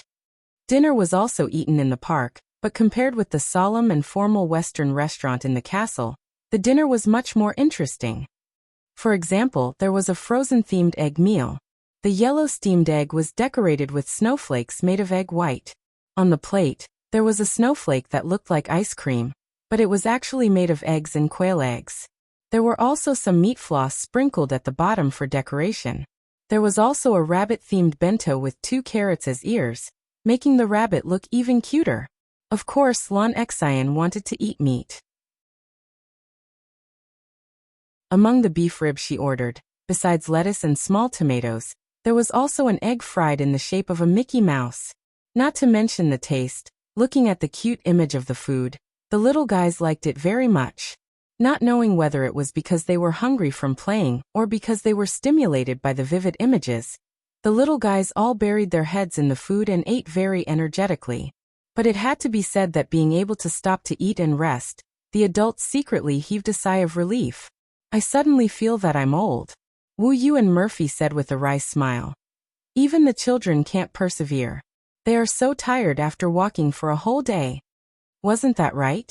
Except for Chen Guoqiang and Yang Yi, who were boxing and fitness trainers, who were still full of energy, the other parents were all frowning and rubbing their calves helplessly. At this moment, the children were still shouting and making noise. Even Shishi and Chen Shiyin couldn't sit still. While standing and eating, they chatted with their friends who were separated by a few adults. Tong Tong also had a lot of fun, and didn't feel tired at all. After Murphy fed him 2 mouthfuls of rice, the little guy twisted his body, and ran to the middle of his sisters to see what they were eating. He chewed the rice in his mouth and made a vague hee-hee sound. But fortunately, the activities at night didn't require them to travel long distances, and climb up and down as during the day. Yang Yi brought everyone to a ride that not only made the children scream in surprise, but also made the adults happy. A merry-go-round. No, in the Ice Kingdom theme park, it had a new change. It was no longer called a merry-go-round, but a carousel reindeer. This was because it was the main character who often pulled the sleigh and led everyone over the mountains in Frozen. The reindeer. In this rotating reindeer area, not only were there reindeer with white to gray hair, but there were also reindeer with brown and red noses that were exclusive to the Christmas sleigh. All kinds of reindeer looked vivid and beautiful under the bright lights. Looking at the dreamy carousel for convenience's sake, it was still called a carousel. In the night, Murphy's eyes couldn't help but become a little dazed. Wow. Murphy couldn't help but stretch out her hands and gently grab Yang Yi's arm, looking at Yang Yi in surprise. But it was a pity because the children wanted to play more, and it wasn't safe for them to sit on the carousel alone. Yang Yi and Murphy could only take care of one each. Yang Yi took Shishi, and Murphy took Tong Tong to sit on the carousel. Although the carousel in the theme park was much more beautiful than the carousels in other small amusement parks, in such a large space, the children still pulled their parents and asked to sit closer to each other. For a moment, in the small space, everyone's laughter and laughter were squeezed together, just like boiling hot water. It was very lively. Yang Yi could only ask loudly, "Are you all seated?" The children's childish laughter answered, "Hee, we're all seated." "I haven't sat down yet, wait for me." Lan Xian's loud voice was also very penetrating. Ha ha ha.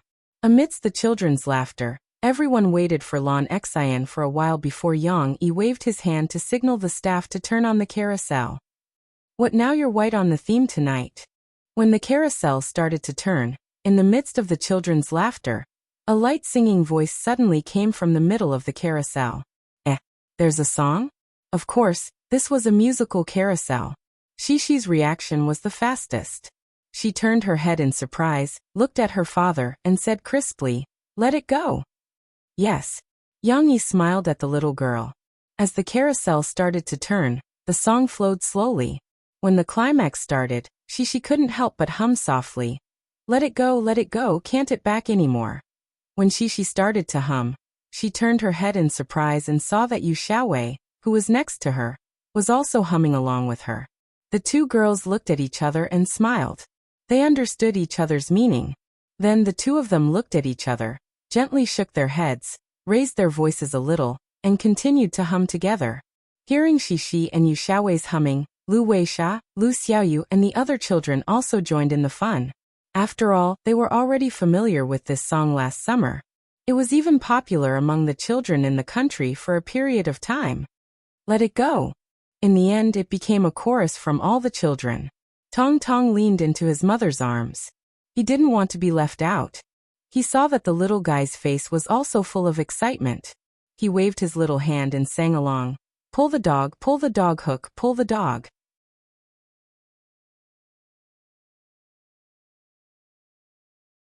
Chapter 1297. The merry-go-round was indeed an attractive ride. Once the children got on, they were unwilling to get off. If Yang Yi hadn't told them that there would be a light show later, the children would probably have stayed until the next morning. All right, let's go watch the fireworks. Shishi carefully got off the red-nosed reindeer with her father's help. She had been shouting for the whole day. Even though her parents often reminded her to drink water, the little girl's voice was still a little hoarse. However, why would a child care about her own voice? After the little girl got off the merry-go-round, she couldn't help but shout excitedly to Lan Xian, Yu Xiaowei and the rest of her friends who were still dawdling. Xianair, Sister Xiaowei, let's hurry up. We want to sit in the best seats to watch the fireworks. Hearing the little girl's hoarse voice, Yang Yi said with a little heartache, all right. Don't worry. No one will fight with us today. Don't worry about not having a good seat. Murphy was infected by the lively atmosphere of the children. She was smiling the whole day and was in a good mood. However, when she held Tong Tong's hand and was about to leave the merry-go-round with Yang Yi, she couldn't help but stop in her tracks. Sigh. Murphy looked at the gigantic merry-go-round that was even more colorful in the night sky. She sighed softly and felt a sense of regret in her heart. However, at this moment, Shishi's giggles could be heard. The little girl saw that her mom didn't follow them, so she waved enthusiastically and shouted with difficulty, "Mom, we're here." Wow. The little girl was worried that her mother would fall behind and lose her way. Shishi had to tell stories to her friends and take care of her unreliable mother. It was very tiring for her. Murphy heard her daughter's hoarse voice and came back to her senses. She smiled and held Tong Tong's hand as they walked up. She said to Shishi, "Sister, you can't talk anymore. How much did you talk today? Look at how hoarse her throat is. Little brother, you should also tell elder sister to stop talking." Little Momo was sitting on the merry-go-round just now, spinning and spinning, and he was a little sleepy. What's more, he didn't have much rest today. With his perseverance and interest, he played with his sisters, so his body was actually very tired. Therefore, when Mo Fei talked to him, the sleepy little Momo was stunned for a while before he raised his head and looked at his mother in confusion. Perhaps because they were really tired, the 9 kids came to the best place to watch the fireworks with their parents. After sitting down on the comfortable benches, they all became quiet. Although they were still whispering, compared to when they had just come down from the castle in the afternoon, they all seemed to have turned from mantis shrimps into obedient babies. However, even though they were tired from playing, Chen Guochang said to Chen Shiyin, "We're going back to the hotel to rest after watching the fireworks. Mom can't even walk." Chen Shiyin was unwilling. She jumped out from between her parents and ran to Shishi's side for a while and said, "Then you guys go back first. I'll continue playing with Shishi." Hee. Shishi bit on the straw of the milk and giggled. At this moment, a clear and sharp whistle suddenly came from the sky. "Baiyu," Yang Yi hurriedly called everyone to look up. "Look, it's starting." They saw a fireball cut across the sky. When it reached the highest point of the snow castle, it suddenly exploded. It was as if thousands of pear trees had bloomed. The blooming fireworks immediately lit up the entire sky. Wow! Not only were the children amazed, but the adults were also amazed. However, this was only the beginning. As if the curtains had been pulled open, more fireworks flew into the sky and exploded. For a moment, the dark night sky seemed to be illuminated by a curtain of light. Moreover, it was constantly changing. One moment, it was a warm and beautiful orange. The next moment, it was a noble and elegant purple. There were also green, orange, and other colors that bloomed from various angles, and in various forms. Not only were Cece, her friends, and her parents in the park able to enjoy this beautiful scenery, but the tourists who chose to stay in the nearby hotels at a high price or shop in the nearby newly opened commercial streets and snack streets also raised their heads in surprise and joy, seeing the iron trees and silver flowers reflected in the distant sky. "There's such a thing?" a tourist muttered to herself. She patted her trouser pocket happily. There were tickets for tomorrow's visit. There should be tickets for tomorrow too. Looks like I'll have to refund the tickets. I'm going to play until nighttime. I'm waiting to see the fireworks up close. Beside her, many people took out their phones and cameras to take pictures of the sky. Some were reporters, and some were ordinary people. However, it didn't matter. Ordinary people also wanted to show off in advance on their WeChat moments. "Look, I'm going to play tomorrow. It looks like there are many surprises." However, in reality, what they saw from afar was far less shocking than what Yang Yi and the children saw up close. Moreover, other than the fireworks, they could also see a light show that couldn't be seen outside the park. There were countless controllable light bulbs on the exterior of the snow castle. Following the rhythm of the fireworks, the snow castle also constantly changed its color. At its most beautiful, the whole castle seemed to be enveloped in purple and white. It was as if the castle was made of inlaid amethysts and diamonds. "Wow. It's so beautiful." Shishi's eyes were in a daze. She clasped her hands in front of her and subconsciously exclaimed in admiration. It was as if she could become a princess like Sister Elsa, and then live in such a beautiful castle. The little girl looked at the unprecedented scene. Her active thoughts started to spin again. Her imagination ran wild, and her heart was filled with happiness and joy. However, no matter how beautiful the show was, it had to come to an end. Seeing that the fireworks show had passed its most gorgeous peak and gradually began to weaken and come to an end, everyone felt a little unsatisfied. She couldn't help but raise her head. Her big bright eyes looked at her father expectantly. "Papa, let's come and play in the future, okay?" "Okay, as long as you want to come, Papa will accompany you to play." Yang Yi smiled and said, "We can come here infinitely, and then there will be more fun in the future. Like the island opposite, when we finish developing it, we can take a boat or a cable car to go there. There will be more exciting things that you can't imagine." "I want to come too. Papa Yang, I want to come and play with Shishi, okay?" Lan Xian actually heard the conversation between Shishi and Yang Yi from the noise of the fireworks. She ran over and squeezed into Yang Yi's arms. She looked at Shishi and giggled. "Of course, how can we leave our cutest Xian heir behind?" Yang Yi smiled and pinched Lan Xian's little face. Shishi happily snuggled in her father's arms. She counted her little hands and happily said, "Next time, I will bring Bao Bao, Xiao Guai Dudu and Xiao Hui to play together. Then mom, brother, Xian heir Lu Weisha, sister Xiaowei, Chen Shiyan, and grandpa and grandma, little aunt." The little girl counted her relatives and friends. Suddenly she thought of something and hurriedly added in her slightly hoarse voice, there's more. Uncle Gua, sister Dingxiang and their baby. When the baby grows up, we will bring the baby to play together." As Yang Yi listened, he rubbed Cece's little head even more lovingly. "That's a must. We have to call everyone. Everyone will be happy together." Hee. Shishi happily acted coquettishly in her father's arms. She even contentedly twisted her little butt on the bench. "The book is over." "Of course not. Being mischievous makes me very happy, author." When they returned to the hotel at night, Tong Tong was so sleepy that he fell asleep in his father's arms. Shishi was the same. After taking a shower, she tiredly lay on the bed and played the role of a chicken pecking rice. After dozing off for a while, she also fell asleep before her mother could wipe Tong Tong's body. "I'm also sleepy. I'm so tired today." Murphy covered the two little guys who were sleeping soundly with their blankets. She lay on the bed pitifully and looked at Yang Yi. She was so tired. She needed her husband to comfort her. However, Yang Yi mysteriously smiled. "You can't rest yet. I still have a surprise for you.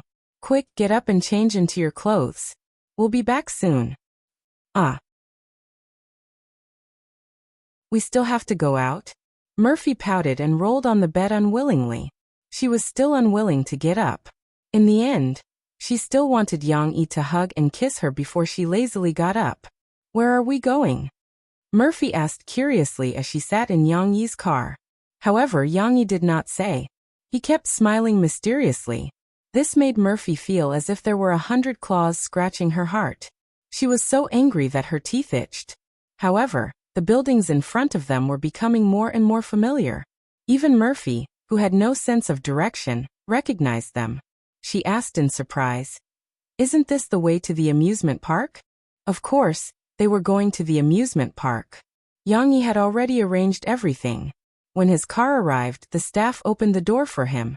Yang Yi drove the car directly to the merry-go-round attraction. The lights in the Snow Castle were already off. The other attractions were also off. The entire amusement park was dark. They were only waiting for tomorrow's trial opening. However, the merry-go-round was like a scene in a movie. It was the only place with lights on in the dark. However, it was bright and dazzling like the Milky Way. Now, how could Murphy not understand what Yang Yi wanted to do? She looked at Yang Yi, who had just stopped the car, with a face full of surprise. Her soft heart was filled with happiness and joy at this moment. Yang Yi walked over and opened the car door on Murphy's side. He struck a very gentlemanly pose and said with a smile, "My queen, please get out of the car. We are going to ride the merry-go-round." Wasn't there a saying? If she was inexperienced in the world, take her to see all the prosperity of the world. If her heart was full of vicissitudes, take her to ride the merry-go-round. Although Mo Fei's heart had not experienced the vicissitudes of life, and sometimes she was as silly as a child, Yang Yi still knew that in the past 6 months, Mo Fei still had a little burden in her heart. Yang Yi just wanted her to be as happy as a child and forget those unpleasant things. Sure enough, as Yang Yi expected, Murphy was reserved for a moment. She smiled and reached out her hand for Yang Yi to hold before getting out of the car. "Don't the staff need to rest? Aren't we disturbing them too much like this?" Murphy and Yang Yi walked hand in hand into the ticket gate of the merry-go-round amusement area, and couldn't help but ask in a low voice, "It's okay. We've already agreed." Yang Yi comforted her. After entering the merry-go-round, Murphy's smile became brighter. Her white teeth and charming smiling eyes were full of joy and her love for Yang Yi. Yang Yi helped her onto the reindeer. Murphy couldn't wait for Yang Yi to sit on it and put one hand around her waist. This gave her a sense of security. "Tonight, I want to ride the merry-go-round with you like this." Murphy grabbed the pillar with both hands, leaned back, and snuggled into Yang Yi's arms. She said happily, "It's just that Shishi and Chunchen made it impossible for us to leave. So now is the best time," Yang Yi said with a smile. He snapped his fingers at the staff outside. Finally, the merry-go-round began to turn. Murphy was just about to wave her hands and cheer happily like Shishi and the other girls did tonight. However, the music in her ears suddenly made Murphy stunned. "There's a song? And it's not the Let It Go that I'm tired of listening to tonight." Just as the merry-go-round was turning and the melody was changing, Yang Yi gently hummed in her ears along with the rhythm. "Face to face, sit on the merry-go-round, listen to the music, talk about wishes." That's right. Yang Yi had changed the lyrics of a very good song. The most romantic thing, to match the current situation. However, as he hummed gently and his soft breath entered her ears, Murphy couldn't help but feel her body go limp. An indescribable romantic feeling began to fill her heart. "You want me to be gentler and gentler. I want you to keep me in your heart." Listening to the lyrics that Yang Yi sang, Murphy suddenly had an inexplicable feeling. It was as if she had returned to the time when her relationship with Yang Yi began to ease. Wasn't that right? At that time, Yang Yi was very fierce. Murphy felt wronged every time she saw him. Naturally, she also treated him coldly. However, in her heart, Murphy also hoped that Yang Yi could be gentler. Fortunately, she didn't miss out. Yang Yi really became gentler and gentler, opening her frozen heart. Thinking about it this way, perhaps, the Yang Yi at that time was just like what he sang in the lyrics, hoping that she would keep him in her heart. Sorry, hubby. I was always cold to you in the past. Murphy couldn't help but grab Yang Yi's hand that was wrapped around her lower abdomen. She said apologetically. However, Yang Yi paused. He pulled out his hand and pressed his index finger on Murphy's lips, not allowing her to apologize. He continued to sing softly. The most romantic thing I can think of is to slowly grow old with you. Along the way, I'll collect bits and pieces of laughter. In the future, sitting in a rocking chair, we'll slowly chat. Murphy was touched by the lyrics. She sat on the merry-go-round and gently opened her arms, allowing herself to completely snuggle into Yang Yi's embrace. The sadness and emotions just now all flowed into crystal-clear tears. They all flowed into the happy smile at the corner of her mouth. As the merry-go-round spun, it was as if they were also waving in the night wind. When the waves of happiness receded from her mind, giving Murphy some space to think, Murphy heard Yang Yi singing the last part of the song. The most romantic thing I can think of is to slowly grow old with you. Until we're too old to go anywhere, I'll still treat you as the treasure in my hand. She happily laid in Yang Yi's embrace for a while before mischievously turning her head. She giggled at the person she loved the most and said, No, I can't grow old so quickly. I still want to come here to play in the future. Next time, we have to do this secretly. Of course. Yang Yi smiled and reached out to scratch the bridge of her nose. The two hugged each other, and happily sat on the merry-go-round for a while. However, after the happiness gradually passed, their thoughts returned to reality. Hubby, do you think it's a little bad for us to leave the children in the hotel and come out alone? Murphy asked a little worriedly. It does seem a little bad. Yang Yi scratched his head. He also wanted to give Murphy a romantic expression. He didn't think too much about it. They looked at each other and smiled, then quickly jumped off the merry-go-round. Murphy held Yang Yi's hand, and with a bell-like laughter, the two of them started to run outside like children. We can't stay here for too long. Quick, let's go back and see the children. End of book.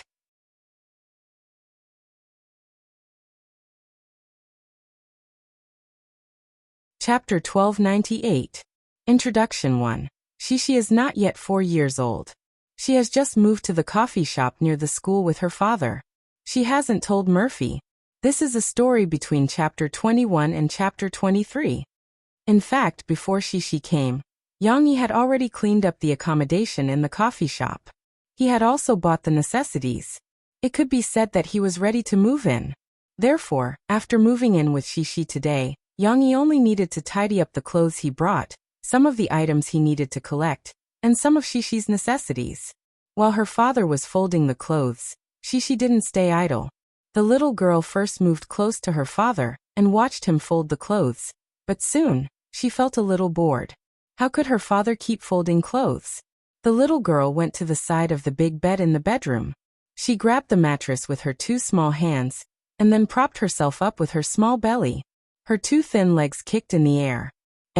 Before Yang Yi could think of giving her a push, Shishi twisted her waist and moved sideways onto the bed. She put her feet on the bed with difficulty, and then turned over on the bed. The little girl's belly was facing up. She arched her head and neck and kicked her 2 feet. Like an earthworm, she moved to the front of her father. Because of this, the little girl's bangs that her father had combed were messed up. But it didn't matter. Shishi opened her big eyes and looked at her father, who was upside down from her angle, and giggled. Yang Yi's originally closed lips couldn't help but curve up at the little girl's cute appearance. He smiled gently and reached out to rub Shishi's forehead. Papa! Shishi called out clearly. Yang Yi responded. Shishi just giggled and didn't say anything for a long time. Perhaps feeling that her father was paying attention to the stack of clothes again, Shishi laughed for a while, turned over, and looked at her father muttering, Papa, what are you doing? Although he knew that Shishi was asking the obvious, Yang Yi still patiently said, Daddy is folding clothes. Shishi lay on the bed. After waiting for a while, she couldn't help but ask, Papa is folding clothes? Why are you folding clothes? Yang continued to answer gently. Because the clothes were wrinkled, Dad had to fold them again so that they wouldn't look bad in the wardrobe. Shishi, who was not even 4 years old, had a lot of information to say. The little girl opened her mouth slightly and stared at her father's skillful movements. Of course, Shishi didn't need to continue to stand on tiptoe to attract her father's attention. Yang had already quickly finished packing the clothes. Shishi, what do you want to eat for lunch? Yang looked at the little girl who was rolling around on the bed and smiled. Today we moved to a bigger house and a bigger kitchen. What do you want to eat? Dad will make it for you. Perhaps because she felt her father's attention, Cece happily turned over and got up from the bed. She jumped on the soft bed, blinked her big eyes, and said to her father, "What do you want to eat?" "Yes, what do you want to eat? Tell Dad." Yang stretched out his hand to tidy up Shishi's messy hair.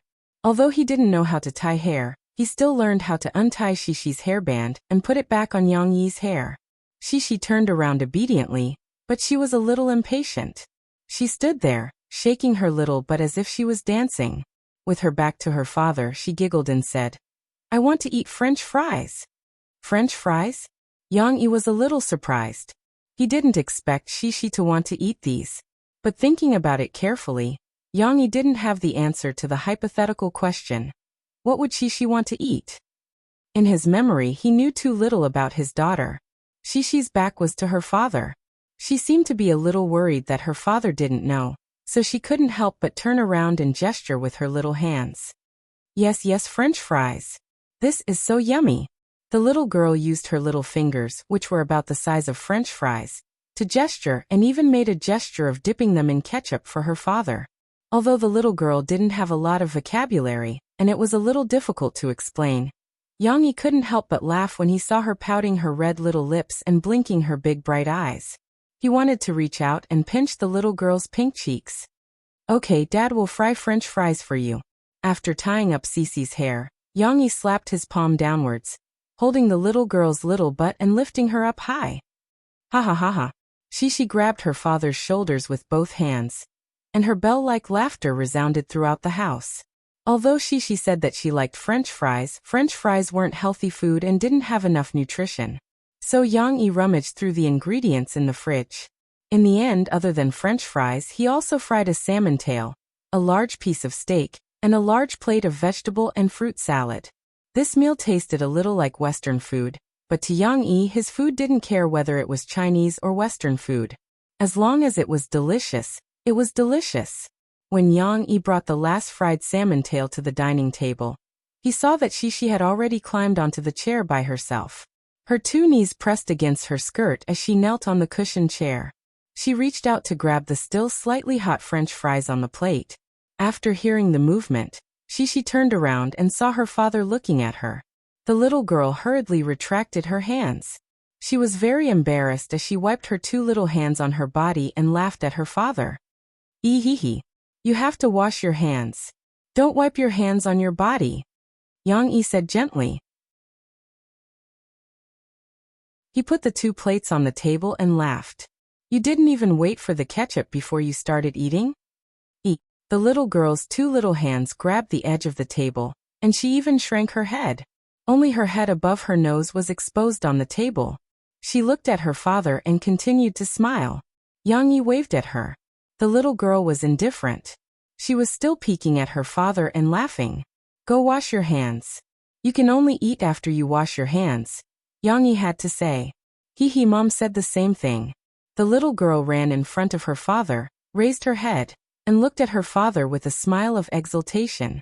When it was time to eat, she couldn't sit still. When she was eating happily, she even stepped on the chair and ate the French fries in various positions. Looking at the way she twisted her body, it felt like the little girl was dancing for her father.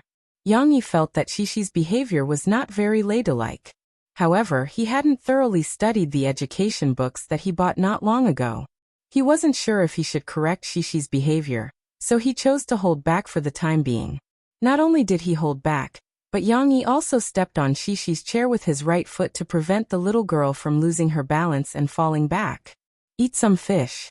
Yang Yi said softly. He picked up the communal chopsticks and picked up a piece of fried salmon from the thickest part of the fish tail. He said to Shishi, "The salmon that Dad made is delicious."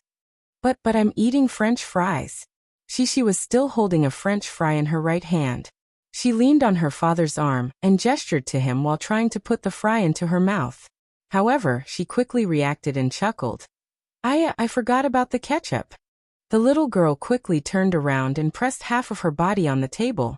She dipped her head in the ketchup before putting it into her mouth. "You can eat French fries, but you also have to eat some fish and vegetables, right? Because if you only eat French fries, the nutrition won't keep up. Those tall and big brothers and sisters need to eat a lot to grow up quickly." Yang Yi patiently reasoned with Shishi. "When you were in the car yesterday, didn't you tell Dad that you wanted to grow up quickly and then sit in the front?" "I want to sit in the front." Shishi nodded seriously and said to her father. "Then you have to eat fish and vegetables." Yang Yi smiled and said, "Okay." Shishi was obedient this time. She hugged her father's hand and sat down on the chair so that she could eat the fish that her father fed her. The little girl's little mouth was eating happily. Soon, her eyes lit up and she looked at her father in surprise. "Is it delicious?" Yang Yi looked at her and couldn't help but feel happy. The corner of his mouth curled up and he asked with a smile that he didn't notice.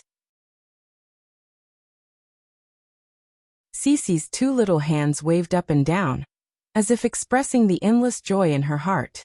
She raised her little head, and her eyes curved into crescents as she said to her father, hee, super, super delicious." Unfortunately, the little girl didn't know how to describe her feelings. She couldn't describe the crispy skin and tender meat. But what did it matter? The little girl had already used her body language and her happy expression to give her father a big thumbs up. "Then eat more. Also eat some vegetables." Yang Yi picked up food for the little girl. When her mouth was full, he took the opportunity to cut his steak and put a piece into his mouth to chew. "Well, it's a bit too cooked. But this beef still needs to be cooked well. The food market is not assured." Yang Yi evaluated himself and inadvertently turned his head. He saw a pair of bright eyes staring at him. Those pure eyes had an indescribable penetrating power that directly penetrated Yang Yi's heart. Oh, Yang Yi's forehead was covered with a drop of cold sweat. He inexplicably felt a little ashamed and said, "Shishi, do you want to eat more fish?" The little girl also came back to her senses and sweetly called out, "Papa." Shishi excitedly held her father's hand and stepped on her father's thigh from the chair. Her small body leaned back and nestled in her father's wide arms. Her small hand pointed at the large piece of beef on her father's plate and said softly, "Papa, Shishi also wants to eat." Yes, how could he eat alone? Shishi felt that her father was eating very happily. Yang Yi carried Shishi back to her chair and said, "Okay, but you have to wait. Papa will cut a smaller piece for you. You can't eat such a big piece. It's better to cut it smaller." Shishi curiously looked at her father's movements. Although she didn't understand clearly, she still believed in her father and didn't argue. Yang Yi cut a piece of beef for her and gave it to her with chopsticks. The little girl sat on the side and chewed with relish. "You have to chew it thoroughly before you can eat it," Yang Yi worriedly warned. She was very happy to eat with her father, but unfortunately, Cece was still too small and couldn't eat too much. She quickly ate until her little belly was bulging. Then she sat on the chair and giggled as she looked at her father, who was still eating in big mouthfuls of meat. "I'm full." The little girl looked for a while and saw that her father wasn't looking at her. She touched her small belly and said to her father with a smile. Yang Yi turned his head and smiled at her. "Papa, look at me." The little girl looked at her small belly and motioned for her father to touch her bulging belly. Not bad, you are indeed full. Later, Papa will take you to the school for a walk. The school is also very beautiful," Yang Yi said softly. "Okay." Shishi happily waved her two small hands and then pressed them in front of her body. She looked up at her father and smiled sweetly. She was very happy to be with Papa. She could always play with Papa and eat delicious food with Papa. Papa is very delicious. Shishi thought happily in her heart. She didn't feel that there was anything wrong with her words. Anyway, She just thought in her heart and no one heard it. I have to tell Mom tonight.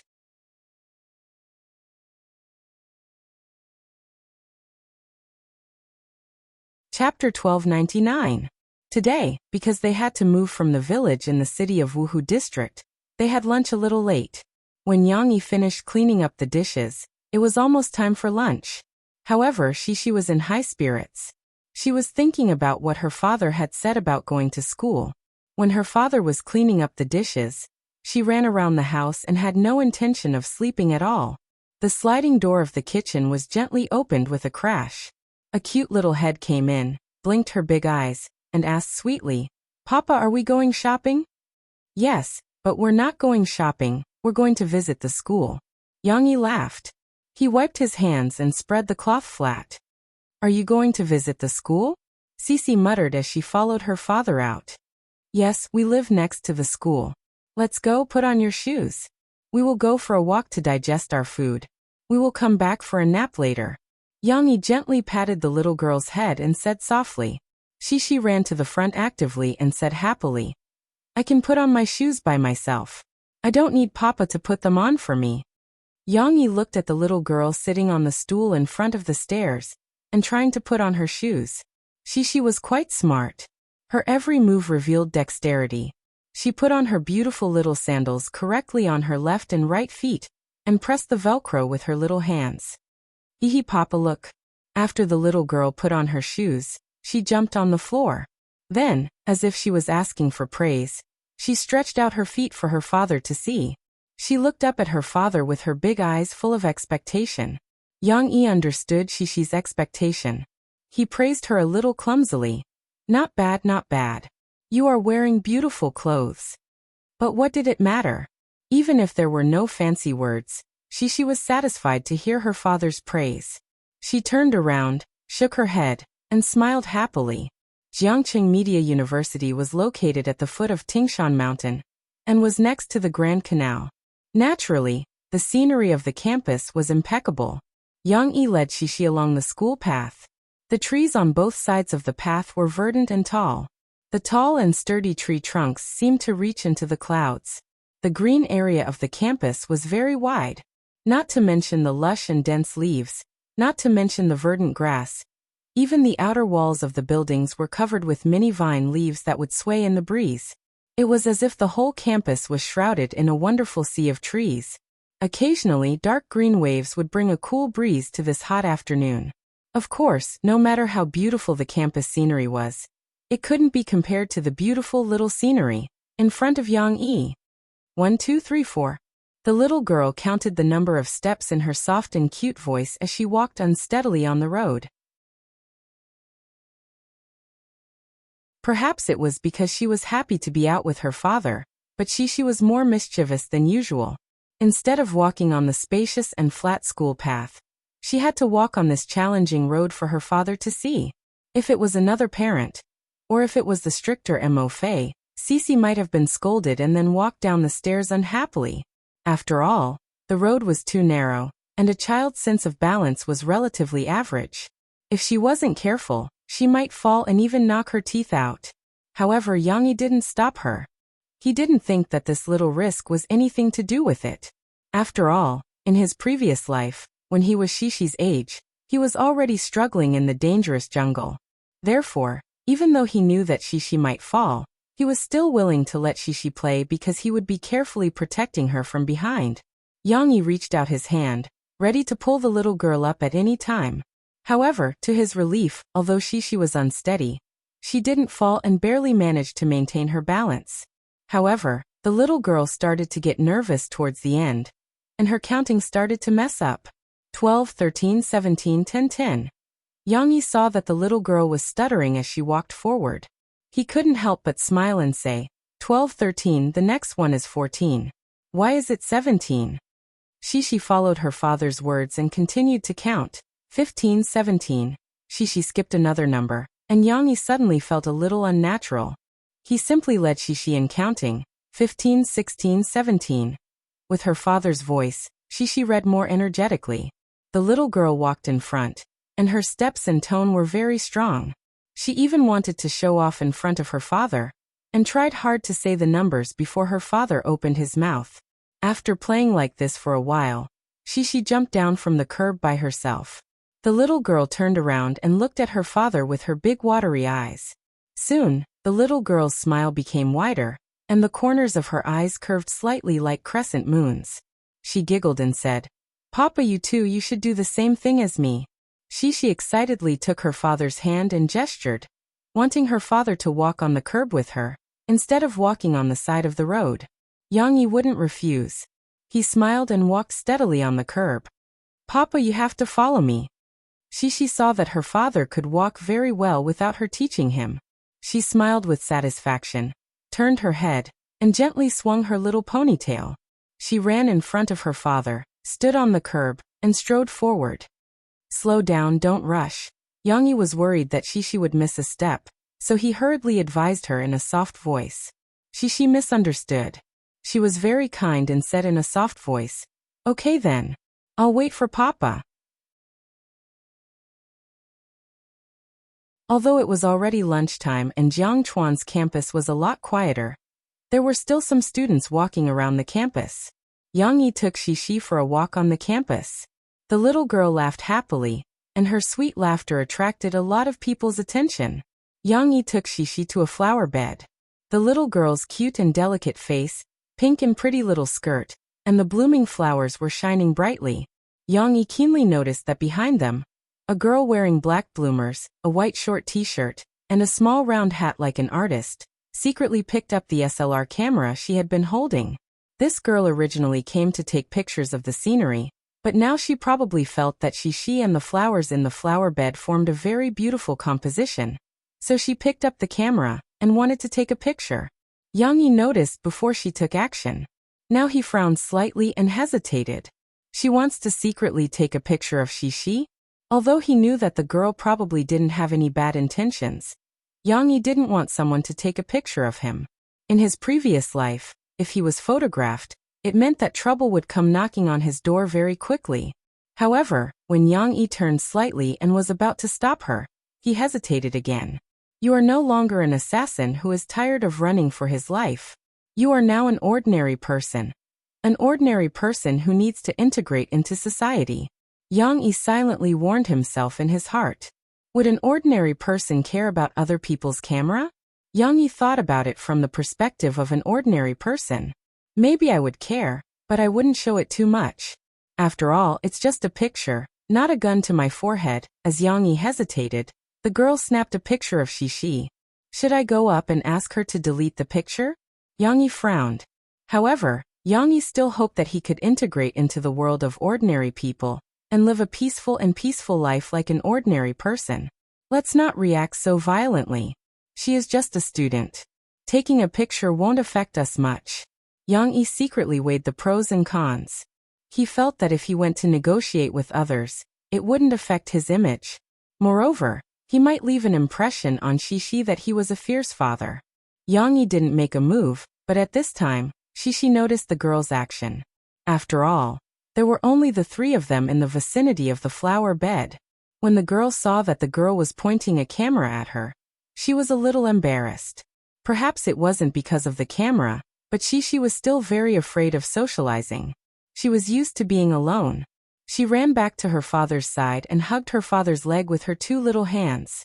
She hid her head behind her father's, but only peeked out a little to sneak a peek at the young lady with one eye. "What's the matter?" Yang Yi patted the girl's head and asked softly. Shishi found a sense of security by her father's side. The girl raised her small head and explained to her father in a low voice, There, someone is looking at me." Yang Yi turned his head and saw that the girl who was secretly taking pictures saw that she was discovered. She bowed to Yang Yi embarrassedly, blushed, and ran away shyly. Yang Yi smiled and explained to Shishi, "It's okay. That girl saw that you were so pretty, so she took a picture of you." This was also the explanation that he found for himself. When the girl saw that the outsider had left, she secretly breathed a sigh of relief. She looked at her father and didn't say anything. She just stood there and smiled. She was really a shy little girl.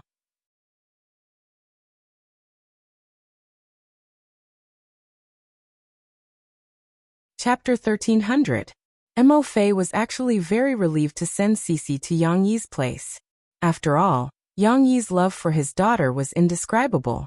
After the little girl came back from her father's house last time, she even said a lot of good things about her father to Mo Fei. Murphy finished a day's work and dragged her tired body back at night. She lay on the sofa in a daze, wondering if she should call Yang Yi to check on Xishi's situation.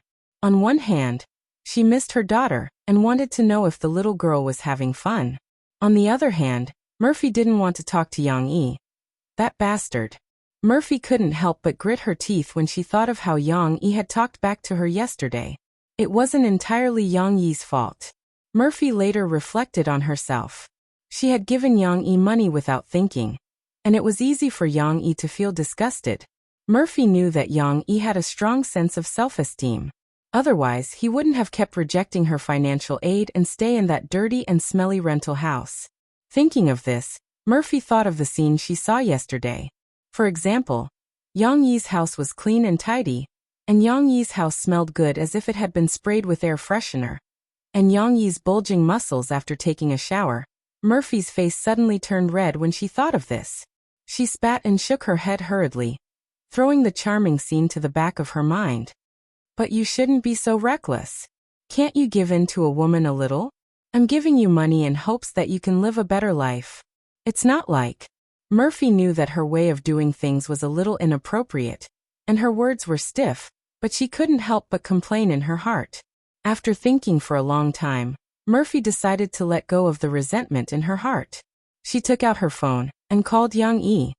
Beep beep. While waiting, Murphy suddenly felt a little flustered, and her heart pounded. However, the wait was a little long, so long that Murphy wondered if she had dialed the wrong number. She put away her panic and looked at the phone in front of her to see the number. That's right. Why isn't he picking up the phone? Murphy thought that she couldn't get through, but at the last few rings, she suddenly saw the phone screen flash. It was connected. Murphy hurriedly picked up the phone.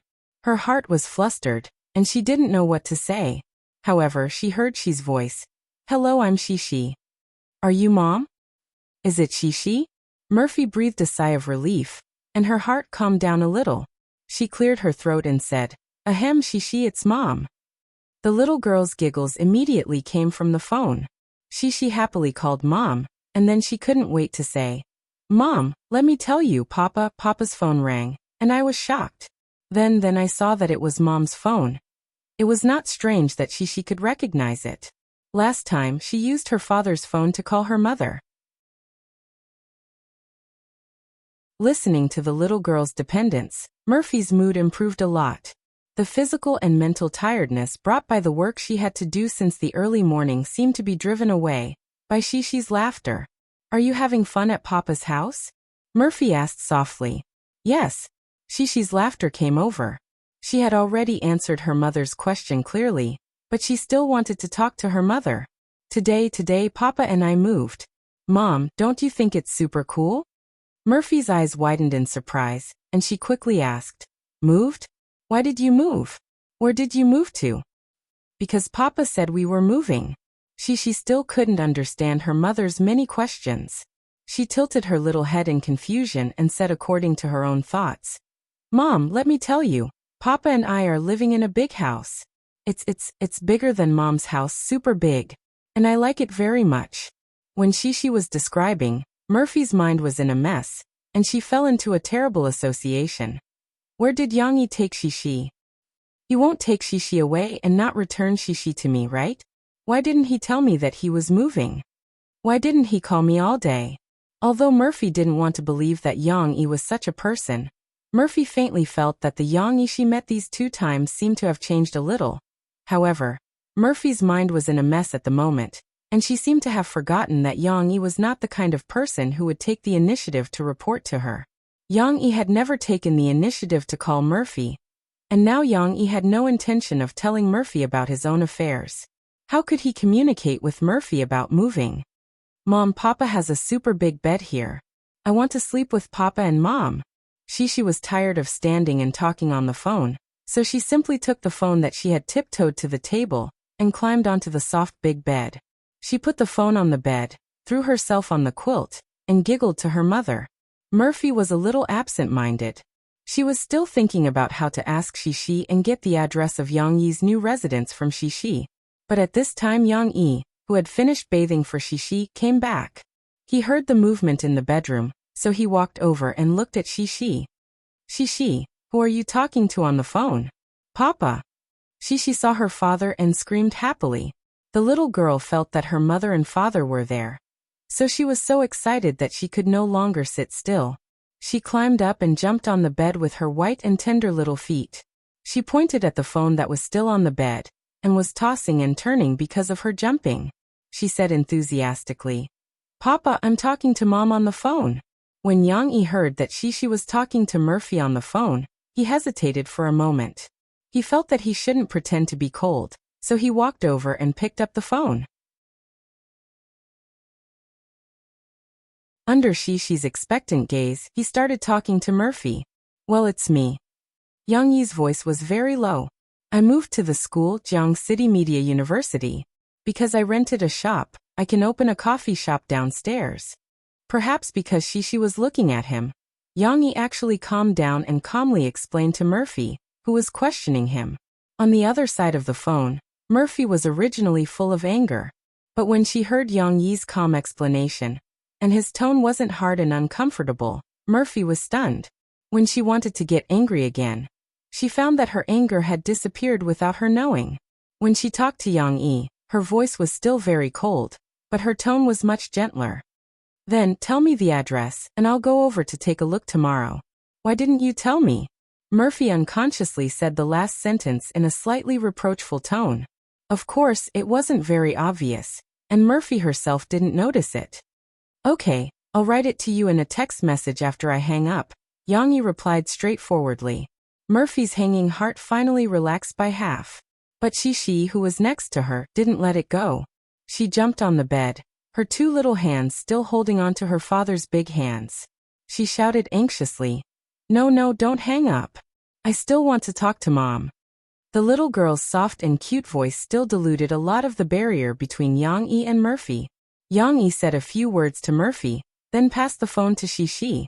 Shishi still had a lot to say to her mother, because she went to the school to play today.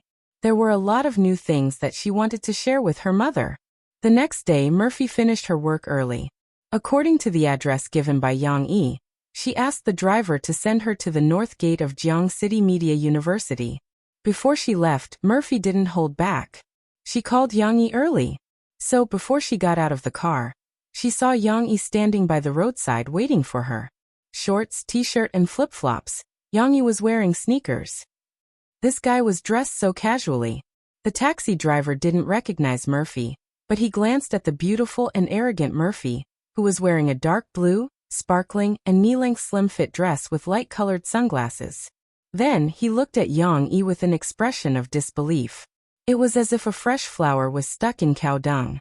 Ignoring the taxi driver, Murphy was actually a little unhappy when she saw Yang Yi's nonchalant look. But she didn't care too much. After she walked to Yang Yi's side, Murphy snorted softly. Let's go, Yang Yi said calmly to Murphy with a wooden face. Shishi was still waiting at home. Yang Yi was still worried. Of course, before they went upstairs, Yang Yi still gave a simple introduction to Murphy. The coffee shop is downstairs. It hasn't been renovated yet. Upstairs is the living quarters. Murphy pursed her lips. Seeing that Yang Yi had changed his living quarters, although she didn't see what it was like inside, she was still a little happy. After all, the place where Yang Yi used to live was too messy and narrow. But Murphy's happy mood turned into a few muffled mumbles. It's too secluded. What kind of place did he choose? The atmosphere between the two was a little awkward. Luckily, when they went upstairs, Shishi's happy laughter swept away the awkwardness. The little girl happily jumped into her mother's arms. Mama, did you miss me? They hadn't seen each other for 2 days, and she was doted on by her father in every possible way. Shishi sweetly acted coquettishly in her mother's arms. Murphy actually wanted to tease her daughter, but now that Yang Yi was looking at her from behind, she was a little embarrassed. She also wanted to maintain the image of a strong woman in front of Yang Yi, so she coughed twice and let Shishi stand back on the ground. Okay. I missed you, but you have to be good. I'm very good. Shishi tilted her little head and looked at her mother's expression. Then she giggled. Shishi couldn't wait to take her mother to see her father's big house. Because she had introduced it to her mother yesterday. Her father's big house was much bigger than her mother's. After going through a few rooms, the little girl ran back to the master bedroom. She passed by the bed and grabbed the railing of the balcony with her two little hands. She called out in a crisp voice, "Mama Kiki, come quickly. Here, there are so many flowers." When Murphy passed by the big bed in the master bedroom, and was about to go to the balcony to look at the scenery outside the small building with Shishi, her eyes couldn't help but linger on the big bed that could be said to be a little wide. "Papa has a super big bed here. I want to sleep with Papa and Mom." Shishi's soft voice on the phone yesterday seemed to echo in Murphy's ears again. Sleep together. Thinking of this, Murphy's white face suddenly turned red. Bad intentions. Murphy shyly scolded Yang-yi in her heart. She didn't know that in the future, this big bed not only didn't become the main battlefield of bad intentions, but because this big bed was occupied by Shishi, the whole family left this room. She and Yang-yi were ahem, of course. This was a story for another day. Achoo. In the living room, Yang-yi, who was putting Murphy's shoes on the shoe rack and hanging up Murphy's small suit, suddenly sneezed. Yang-yi raised his head, a little confused. You're tuning in to the Earbook Haven YouTube channel. Don't forget to subscribe and join us on this journey to catch the most captivating stories.